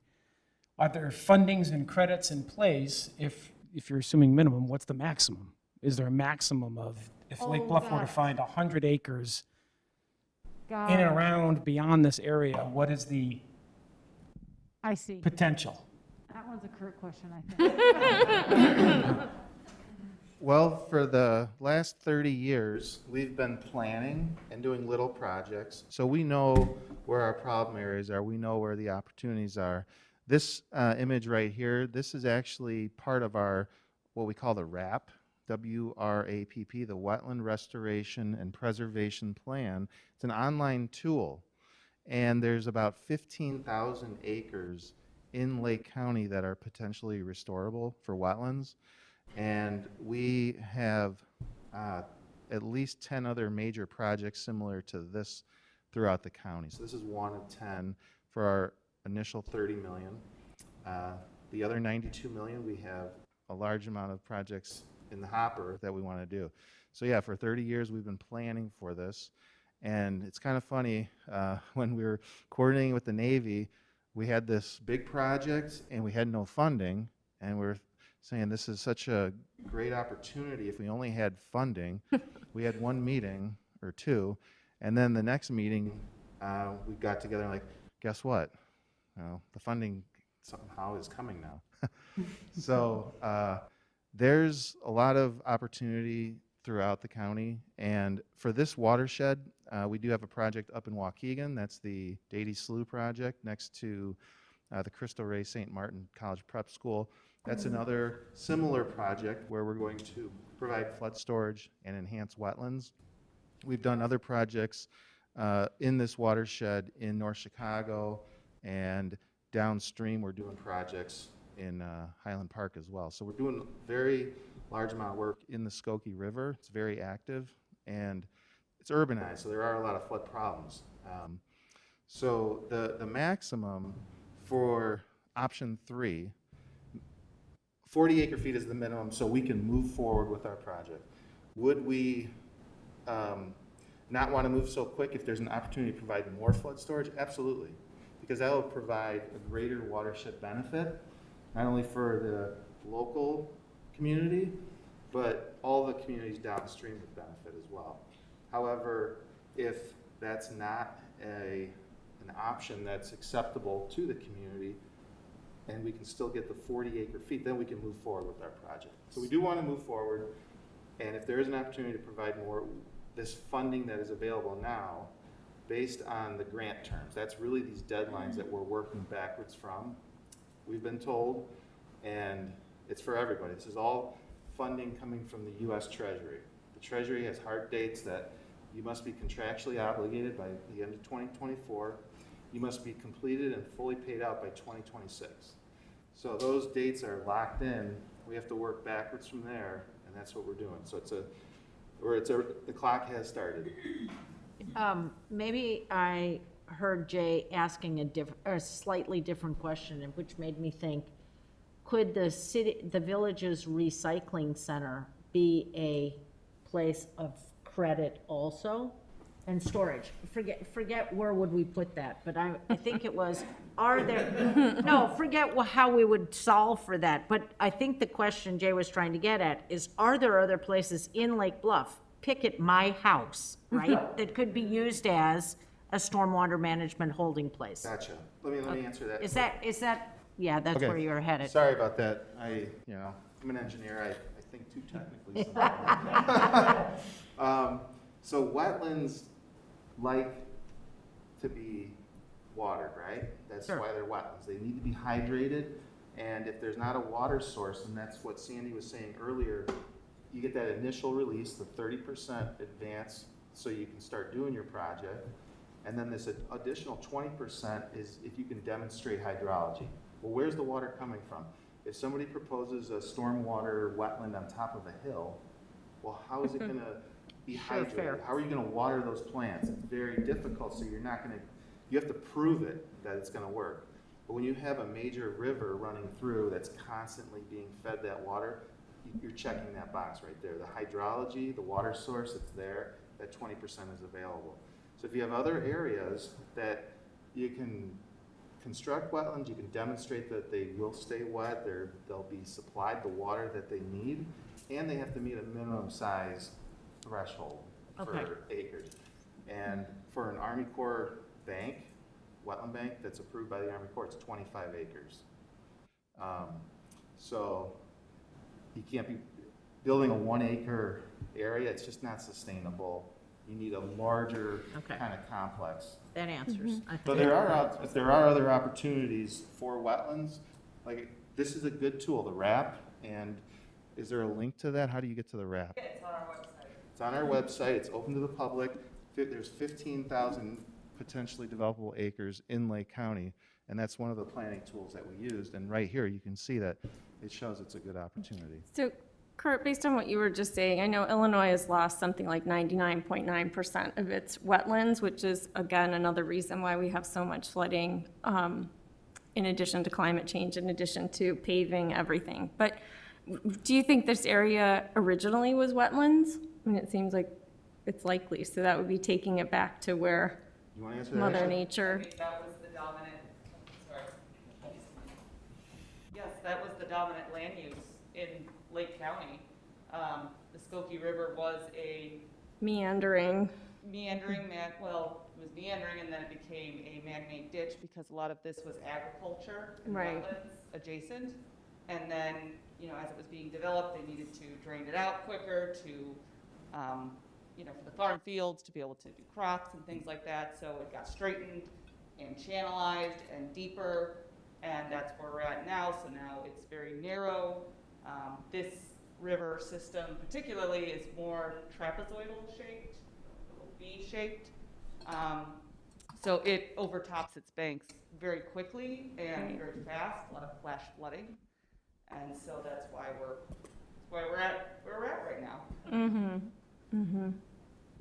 Well, it's a really exciting opportunity. Okay, we have some other questions coming in off of Zoom. And one thing, I'd be remiss if I didn't say thank you to our state representatives, like all of our Lake County state representatives and our state senators, because they were the ones who reached out to Kurt Wolford and said, you know what, I think there's a really good opportunity here to get a lot of stormwater management monies. Nobody else is asking for it.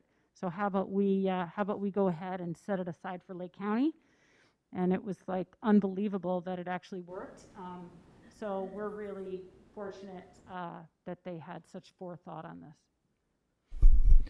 So one of the questions that have been written in, Mr. Mullenbach has asked a question, does this watershed project address any of the flood study areas from the Christopher Burke engineering report? And I think the answer is no. And Mr. Mullenbach also has another question. So, but if I may, so again, because of where the watersheds are, right? So this is for the issues that are west of Green Bay Road. There are absolutely issues that are east of Green Bay Road. And I think, Drew, we were on a call together with Kurt and IDOT, a couple weeks ago. Trying to get some of those federal dollars. trying to get some federal dollars for the viaduct issue that we Yeah. have. So Kurt and I just talked a little bit more about that today. So yeah, it's not that, this is one project, right, where there's a lot of money available to fix this huge regional issue, but there is money available for other projects. Yeah. Another question Mr. Mullenbach asks, the SMC covers wetland-only construction, ? It does not cover any cost to remodel the golf course, ? So it we would talked essentially about that. cover, so let's say you have a golf course, could you go to that third slide? the You know, hybrid. third golf course slide, please? And Kurt, please interrupt me if I have this wrong, but, you know, again, not being a golfer, but having golfed, you know, there's all these sort of rolling hills or whatever. So yeah, we could do the grading of that, right? Because especially if we can keep the soil on the property and then, you know, raise it up so maybe you don't have these flooding issues anymore on the golf course. So that could be done. It's that final layer, right? That final piece that falls on top of it, the sand traps. And also, what are we talking about? If there's an irrigation system, right? So it wouldn't be paying for that. But not the sand traps, not the special grasses, not the special, I guess, turfs or whatever for the putting greens and things like that. That would not be paid. Can we use water out of the ponds for irrigation? I would assume, yeah. Yeah. Okay. Well, that would Is there any concern about fertilizers and pesticides and things of those natures potentially tainting the wetlands that would be built there? Knowing that golf courses traditionally have a lot of just dirty runoff?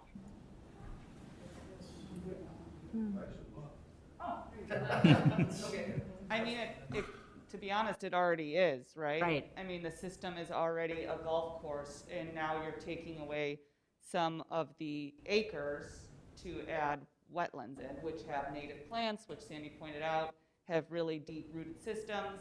We actually encourage on other projects to have, we call them native buffers along lake shorelines, because a lot of times homeowner associations, lake associations will have algae problems and things like that, and so we recommend obviously reducing the amount of fertilizers that they're applying, but also putting native plants in. So if anything, you know, the additional wetland areas will help with that. But it's already existing, it's already still an existing maintained golf course. fertilized, Yeah, it's dirty, already pesticide, fertilized. firecrackers. I'm glad Ashley said that because I wouldn't have thought of it. Thank you. The buffer, there's a buffer requirement. And so those other plans, you know, why can't you maximize these credits? Why do you got to have these buffers? Well, that's exactly why. You know, you have to protect this area. And so this buffer area, whatever it is, it can be vegetation, that helps to kind of separate out what's happening on the golf course and the wetland. And those buffer widths are sometimes 50 feet, sometimes 100 feet. So that's a protection area. So that does address it as well. Okay. I have, next question is from Janet Murphy Ryan, who asked, is the modeling based on the 100-year or 500-year storm? That is based on the 100-year storm, right? The minimum 40 acre feet. But the more that we can do, the more that starts to alleviate the issues when you get into the 500-year storm. Did I say that right? Damn it. No, you did. You said it right. So the improvements that we're looking to do, we need to, and you can pull up the slide, but to move the water off of Route 41, we actually need to tunnel underneath the railroad. And so that pipe that's going to go underneath the railroad, that has a fixed size. So it's kind of like a restriction pipe. So no matter what storm event occurs, if it's a 100-year, a 500-year, I don't know if you saw the news earlier, there was a flood in Italy. Oh, God, yeah, that was awful. That was 30 inches of rain in 12 hours. It's unheard of. And Tennessee had some extreme flooding, 17 inches of, I mean, these are numbers that we've never heard of. But regardless of what level of flooding occurs on Route 41, that little oval on the railroad tracks, it's basically a dam with a pipe. So Route 41 is going to flood more, and that pipe is going to restrict the flow. The pipe diameter is fixed. So 100-year storm, 500-year storm. What's going to happen on the river, though, that's where you're going to see more flooding. But for our project, that's where we need to move it through this fixed pipe, and that fixed pipe is going to move 40 acre-feet.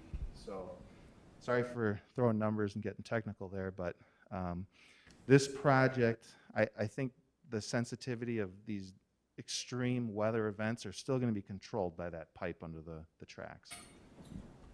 Any other questions? Another question from Mr. Mullenbach. Sale of the wetland credits is not guaranteed and are not necessarily required because a developer could pay a fee directly to the Wetlands Restoration Fund, essentially bypassing having to purchase wetland credits. Is that correct?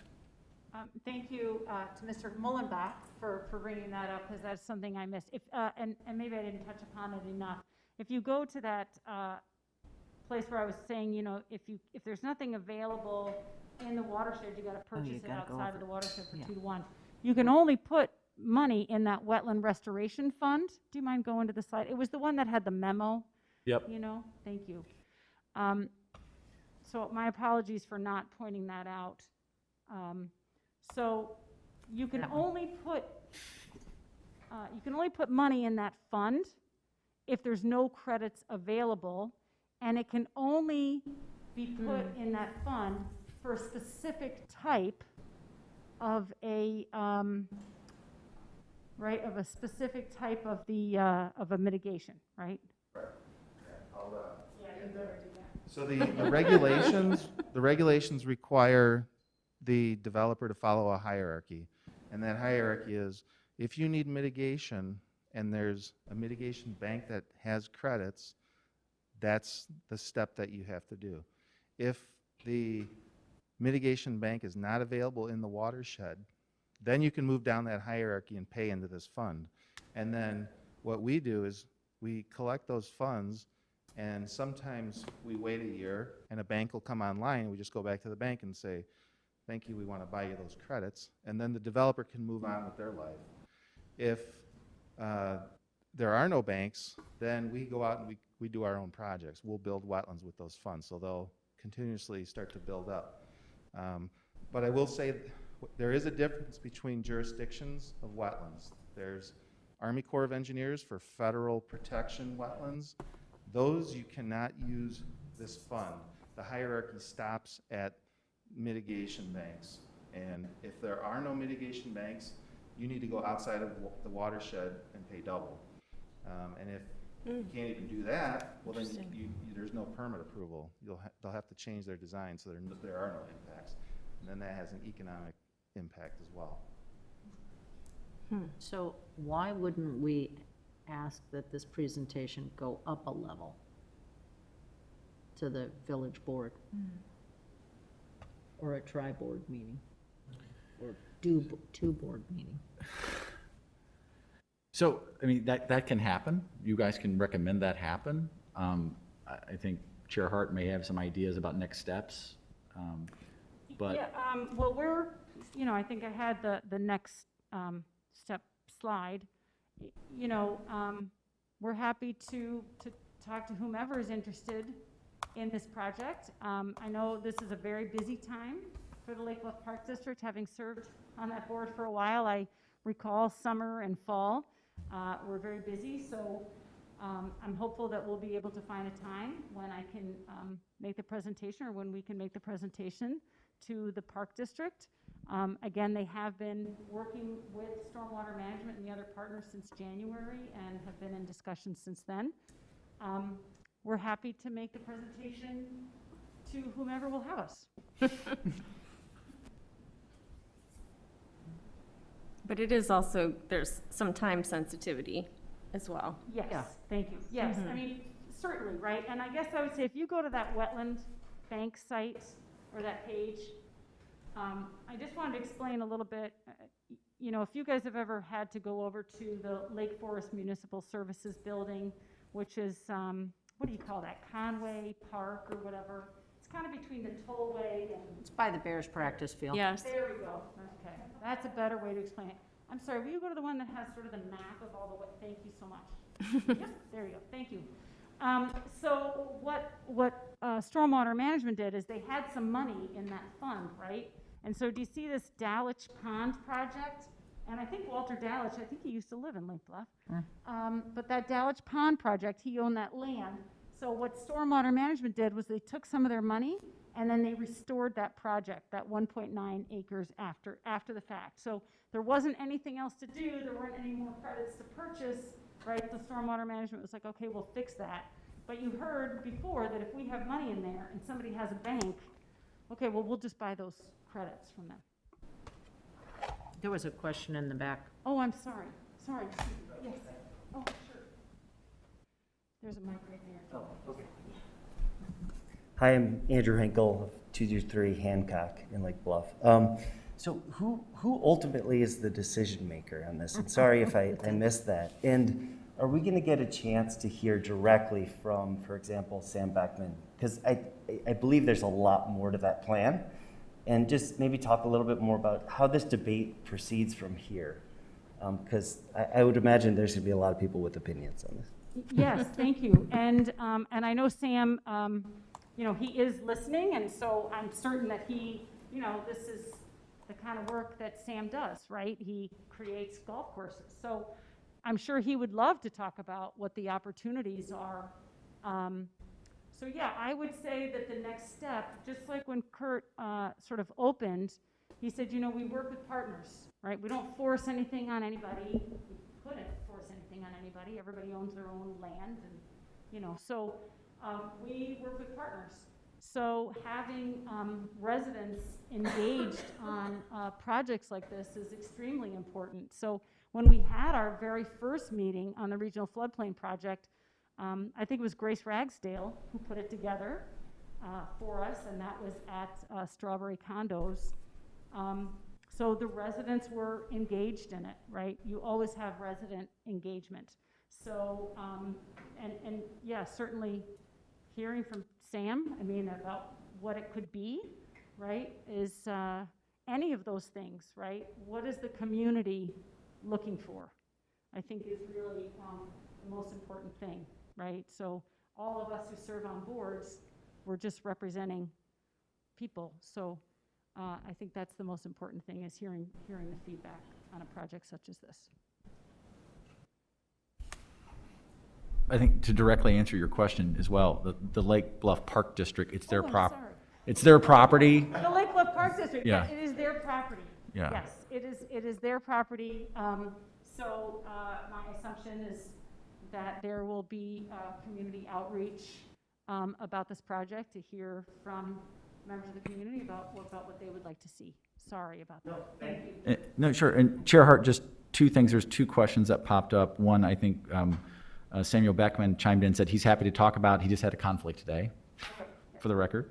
The next was a question by Deb Fisher, who says, am I correct in understanding that the 40-acre storage plan, whether it's stored on the Navy base or Lake Bluff, handles mainly the water that currently floods Route 41, not necessarily water that floods Lake Bluff? Question mark. Correct.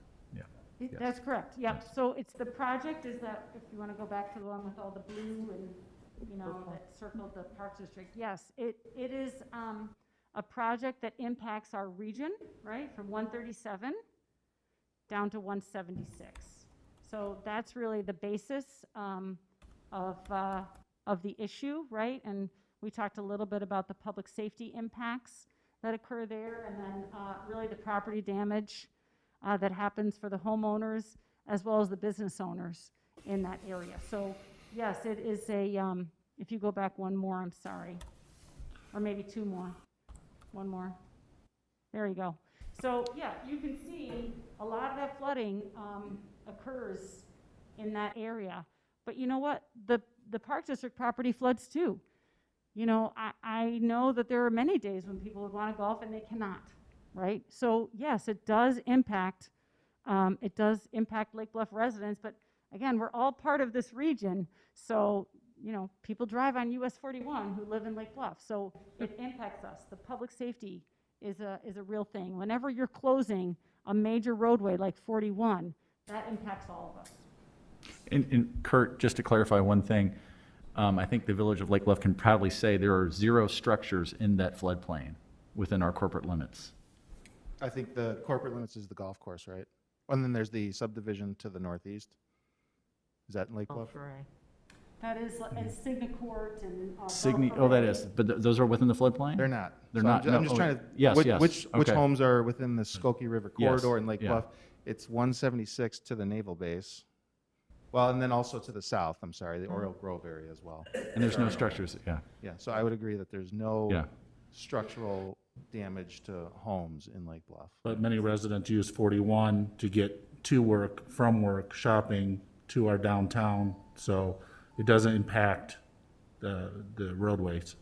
Just the commerce. I mean, my Commerce, point was that yeah. I think Lake Bluff is fortunate because there are many municipalities, you talk about, it's the most urbanized watershed, that there are many municipalities that have subdivisions, entire subdivisions within that area that are greatly impacted and have much more bigger problems to manage than what we are here. That's why I'm not only attending this meeting here. I'm on Yes, a that's right. tour, you know? Yes, right. Is there a scenario where you do the Navy and Lake Bluff, or is it one or the other? The 2 Navy options? We're going to need to do some work within the Navy area, but the storage, that's kind of this big component that we're looking where we're going to locate that. But it's only one place that you can choose for storage. Another, It can be more than one. So okay. if the park district says, you know, we can give you an area to carve out for 20 acre feet, we'll take it. And then that's, you know, we just need to add it up to 40 acre feet. Minimum. Ken Andrus from Naval Station representing. Just a little bit of a history. IDOT came to the Navy back in 1990s and says, we want to get some of the water off of 41. And the Navy provided an easement for a 36-inch pipe to take off as much water as those pipes would take.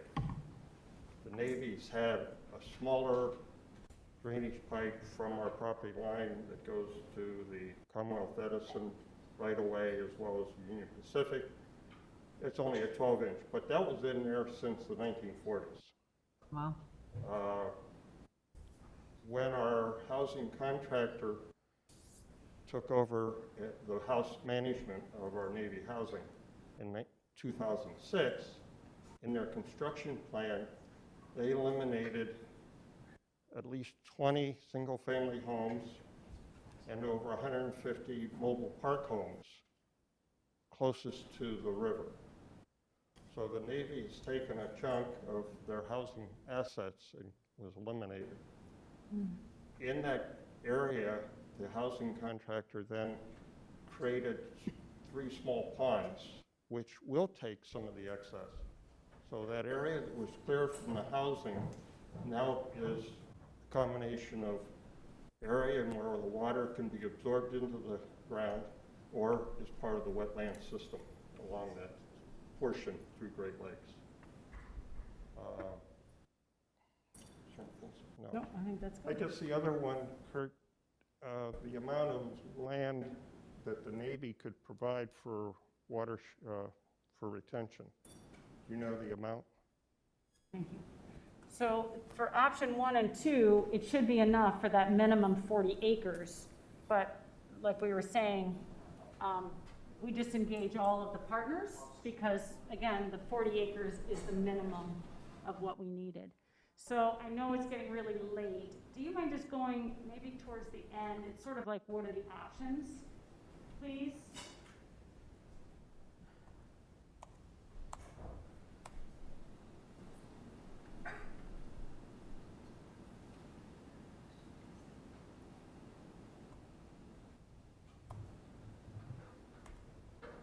So here.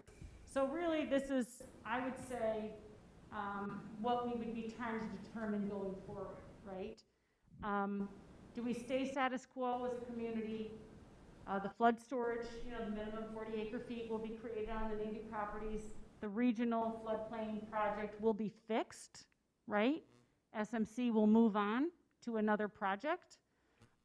Again, we said the golf course would still flood. Or you potentially create a new course, so the community and the park district works with stormwater management to build some wetlands, right? And again, with no upfront construction costs. And then using some of that revenue from those wetland credits that you can sell in advance, of course, perhaps a new golf course could be built with those perimeter walking trails that Sam had shown. Or 3 is essentially that passive recreation space, right? So something like the Millfork Savannah with maybe a possibility of the dog park or a lighted soccer field.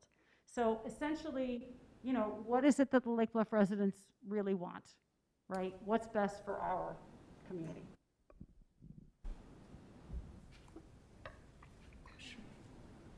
There's a question. Oh, Tanya. Hi, Tanya Sharman, 300 East Blodgett. I don't know if this is just an aha to me right now, maybe obvious to everyone else, of the revenue benefits to the people of Lake Bluff. So I can't make, as a taxpayer, I can't make the analysis, except that I would love more open space, but we have to understand what that means cost-wise, where you're spending money, where you're making money, what does it cost to make the golf course, a new golf course. So hopefully that'll be part of the equation going forward, to understand what the tax benefit, what the future referendum might mean, if there is one, would that pay for that? I think that's a big piece of it, besides what do people want in terms of recreation space. Yeah, I hope that the Park District Sure. would spend some time understanding that as well. Yeah, and communicating that to the community, Yeah, right? exactly. Right, okay. I mean, this seems super obvious to me.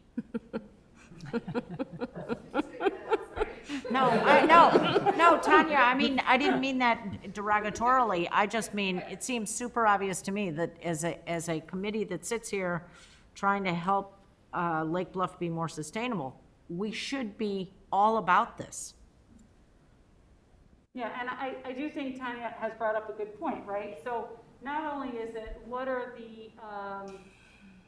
the opportunities that Lake Bluff residents want in terms of recreation space or open space or both, right? It's also, yeah, what are those costs? How much does it cost? How much does it cost to install a golf course? And that's why it said traditional 18-hole golf course is unlikely, right? Because you're not getting that many wetland credits, and probably the monies that you would get from those wetland credits would go into the golf course. So again, it's like, what is Fixing the pool. what is the right thing to do? But I think, to me, the most important thing is like, the time is now, right? Because of this regional floodplain project. We will cover the costs. So again, when Libertyville Township decided to take their tenant farmer off and create a wetland mitigation bank, they had to pay all of those upfront costs for 56 acres, right? So Kurt's estimated for 77 acres, that's about $7 million. So depending upon what the community wants, right, we're covering those costs as long as it's going to help us with that regional floodplain project. So that's why really the time is really so important. Yeah. All right. Then one- Is there any other questions? Oh, I'm sorry.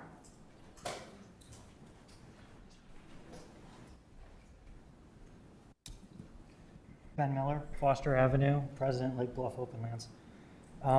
Although we don't have 40 acres, certainly, to contribute to something like this, we do have wetland properties that are adjacent to it.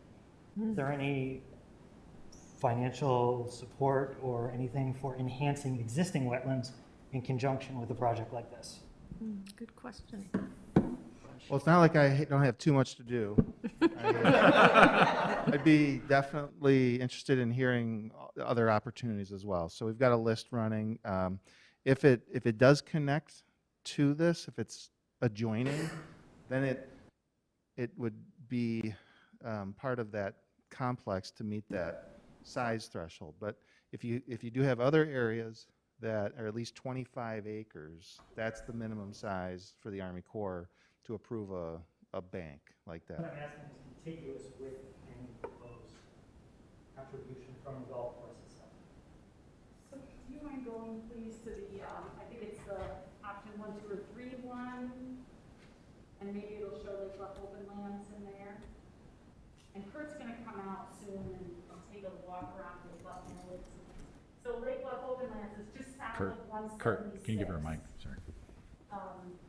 No, that's okay. It's just, well, Ben, you want to show them exactly where it is? So Lake Bluff open lands is a little bit west and south of 176. 3 parcels, so, I believe right here we've got Rockland Wetlands, adjacent to 176. Belforet, with the Prairie Preserve up by the Army, the naval base, excuse me, and then the Skokie Prairie Preserve just south of 176, going all the way down to Boreal Grove. So those would be contiguous with the golf course, and that's what makes it about. I guess I'm not understanding the question. They're contiguous, and would they? Qualify as lane. Contribution of, let's say, 40 acres, would enhancement of any of those also financially bring any financial benefits? So for wetland credits. Wetland credits or have enhancement of those? Yes, I think so. Okay. It's just because you're on the other side of 176. And so that I'm in Fort Review, and I say, yeah, that's separate. That's a decision that I think the argument could be made. It's all connected by the river, goes underneath 176. But Route 176 is IDOT, right? So when you submit a plat of survey to show the boundary, it's going to have Lake Bluff Lake Bluff Park District, and then open lands, and then a strip of IDOT cutting through it. Even more complicated because the village owns parts of it. Right. So there's like the physical reality, but then there's the actual legal property lines. So they're not adjoining. So maybe. I would not want to. There's a big question mark in other words. It's not necessarily the same. They're Ben, very close, but they're yeah. separate. Ben, we asked the same question when we met with earlier, and I think, Kurt, you said that because the preserve was already deeded as a conservation area, that it wouldn't qualify as a potential property to be part of something similar.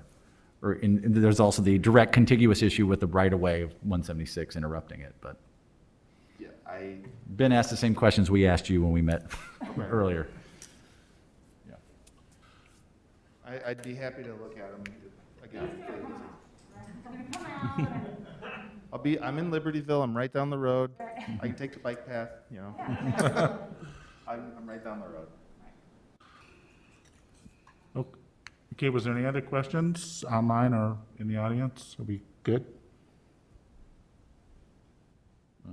Altress has a question. Okay. Al, you can speak if you can hear us. You just need to unmute. There you go.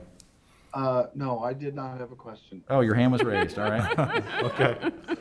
Hi, Al. Hi. Okay. All right, well, Sandy, I'd like to thank you for your presentation. I think that from a sustainability standpoint, this is a no-brainer. This is the type of things we want to see.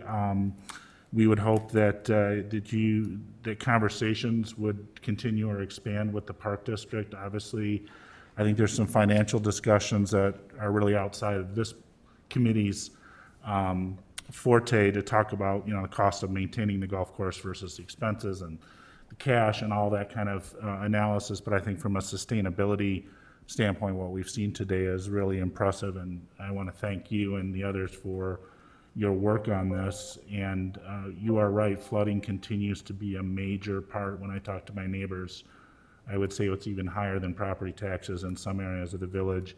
And I know that the village has also been working diligently in parts of the town, not only from an infrastructure standpoint to start making improvements where they can. It's a huge process. And then the Sustainability Committee meeting is also looking at what property owners individually can do to help the village and help their neighbors. So we really appreciate your time. Well, thank you very much, and I really appreciate being invited to be here. I did want to point out Sue Raymore is on the Park District Board, and She's been terrific, as have the other members of the Park District. I know some of them are listening tonight, and I really appreciate that and look forward to continuing to work with them. We're all Lake Bluff residents, right? We care very deeply about our town.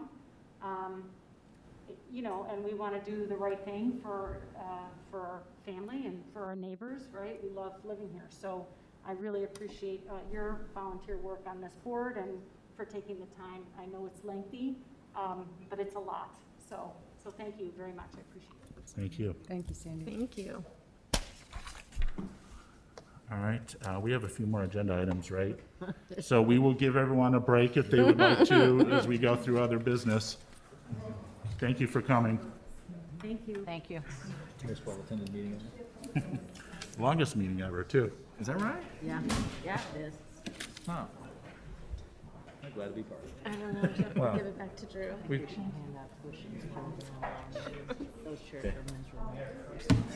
Sorry? Yeah, we're Yes, still we in have, committee. 3 more items to do. We have an Great, turn thank off. you. Okay, cool. Good to see Yeah. you. Bye. Thanks. Take care. Thank you, Jake. Still not as long as some of the meetings we had when we were on the. Oh, man. Oh, my heavens, not even close.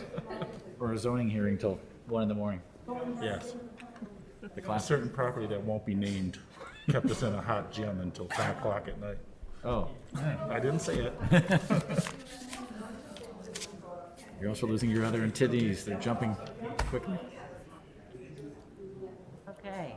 We're gonna ask them to clear the room. Yeah, can we clear the room, please? Well, not, just I shouldn't say it that way. It's okay, it is. See you, Tanya. Take care. Kurt?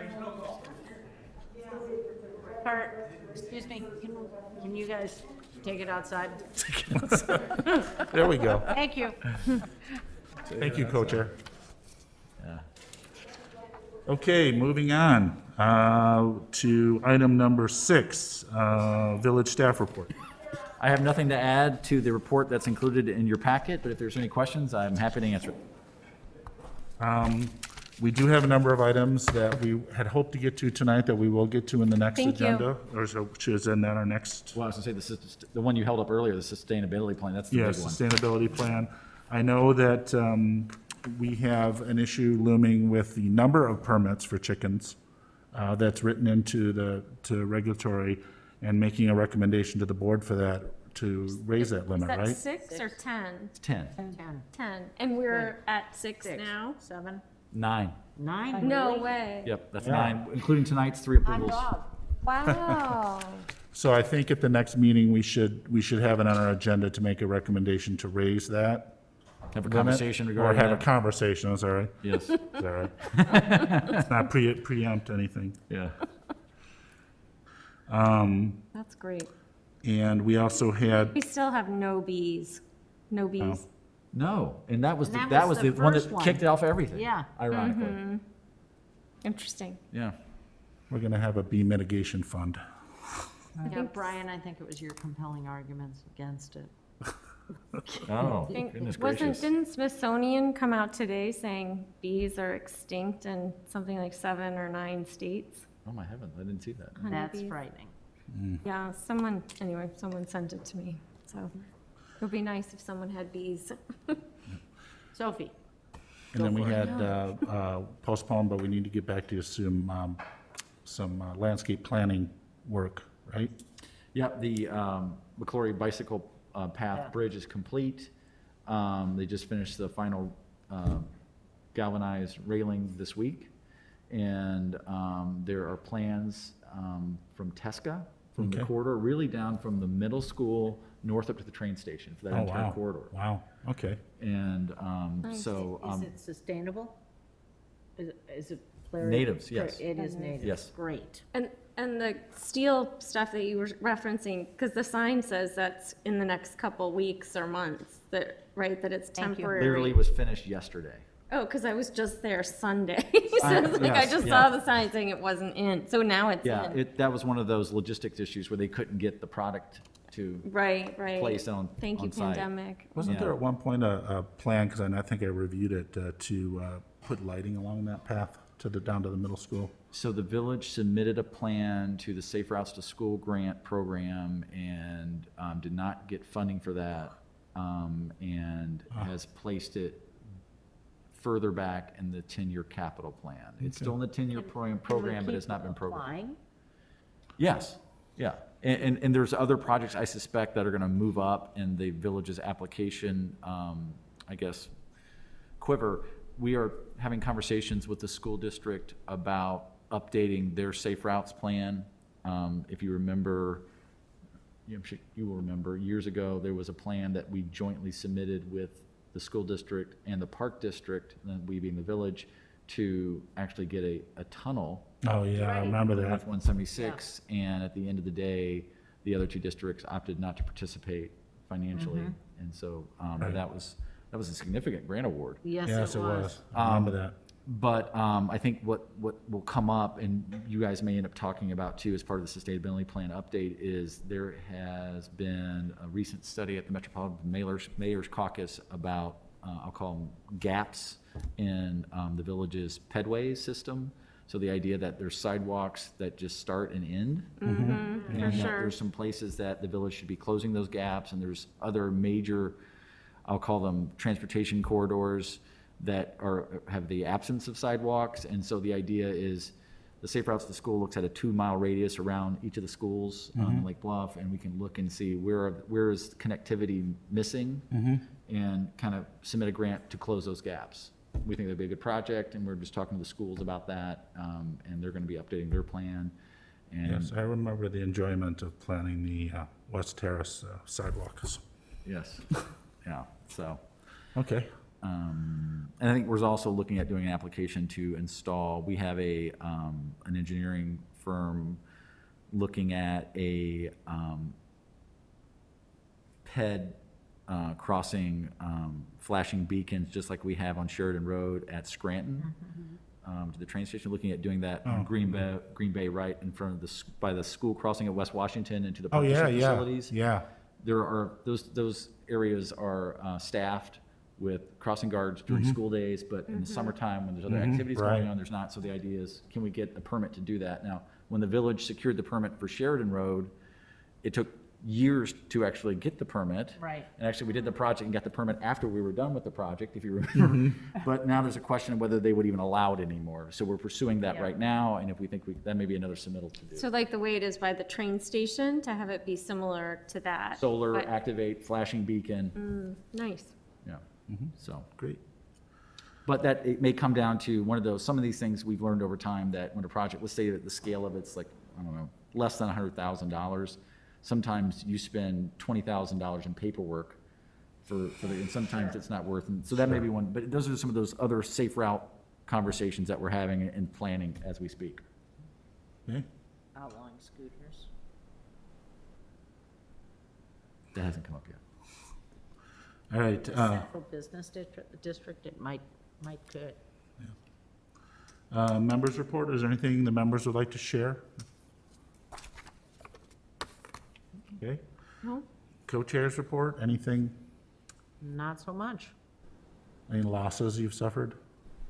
Yes, we had a chicken loss in the neighborhood, but it was due to an glad impacted that was the answer. craw.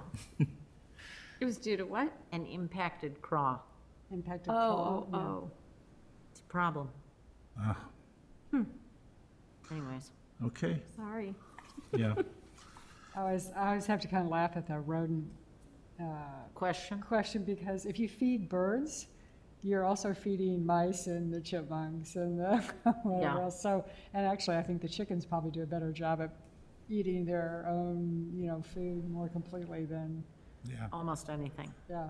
And now I guess the only other thing is Nan and McCamey, welcome to the board. Oh, thank you, Yes. thank you.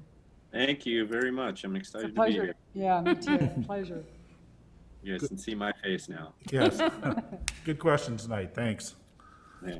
I have to say, I occasionally am having trouble hearing because of the masks, and the acoustics of the room are a little different too. Yes. So it's not that I'm generally silent, is I've missed some stuff because I think the masks are not helpful at the moment. But Sometimes these can help, if people speak in this, but those mics that the Chair Hart and others were using were not amplified, they were purely for, Well, I understood that. Yeah, I understood. so- I could actually hear Sandy pretty well Okay. most of the time. Yeah, some of the residents not so much, but that's okay. I'll. How did Sandy sound over Zoom? Yeah, there were times where she muffled out or walked away from the microphone, and there was also a time when the audio cut out completely for like the first part of her presentation for a good, I'm gonna say like, I don't know, 5 minutes maybe. But, it was Okay. quick response. I had gotten feedback, that audio was excellent, so that's the first I've heard of that. Yeah, there was, I think someone even typed in the chat that the sound had cut out for a little bit. But That was in the very, yeah, that was something got cured up here because it was trying to cure something at the dais, but yeah, okay. If that was that, then yeah, if that was the only one, then that one we did know about, so. Yeah. All right, great. Can I get a motion to adjourn? I move. Oh, there's, Nan's right on it. I got Second. that, Marina. You don't need a second All to right, all in adjourn. favor? Aye. Aye. All right, good night, everybody. Thank you. Thank you Night. for filling in, Drew. Very interesting.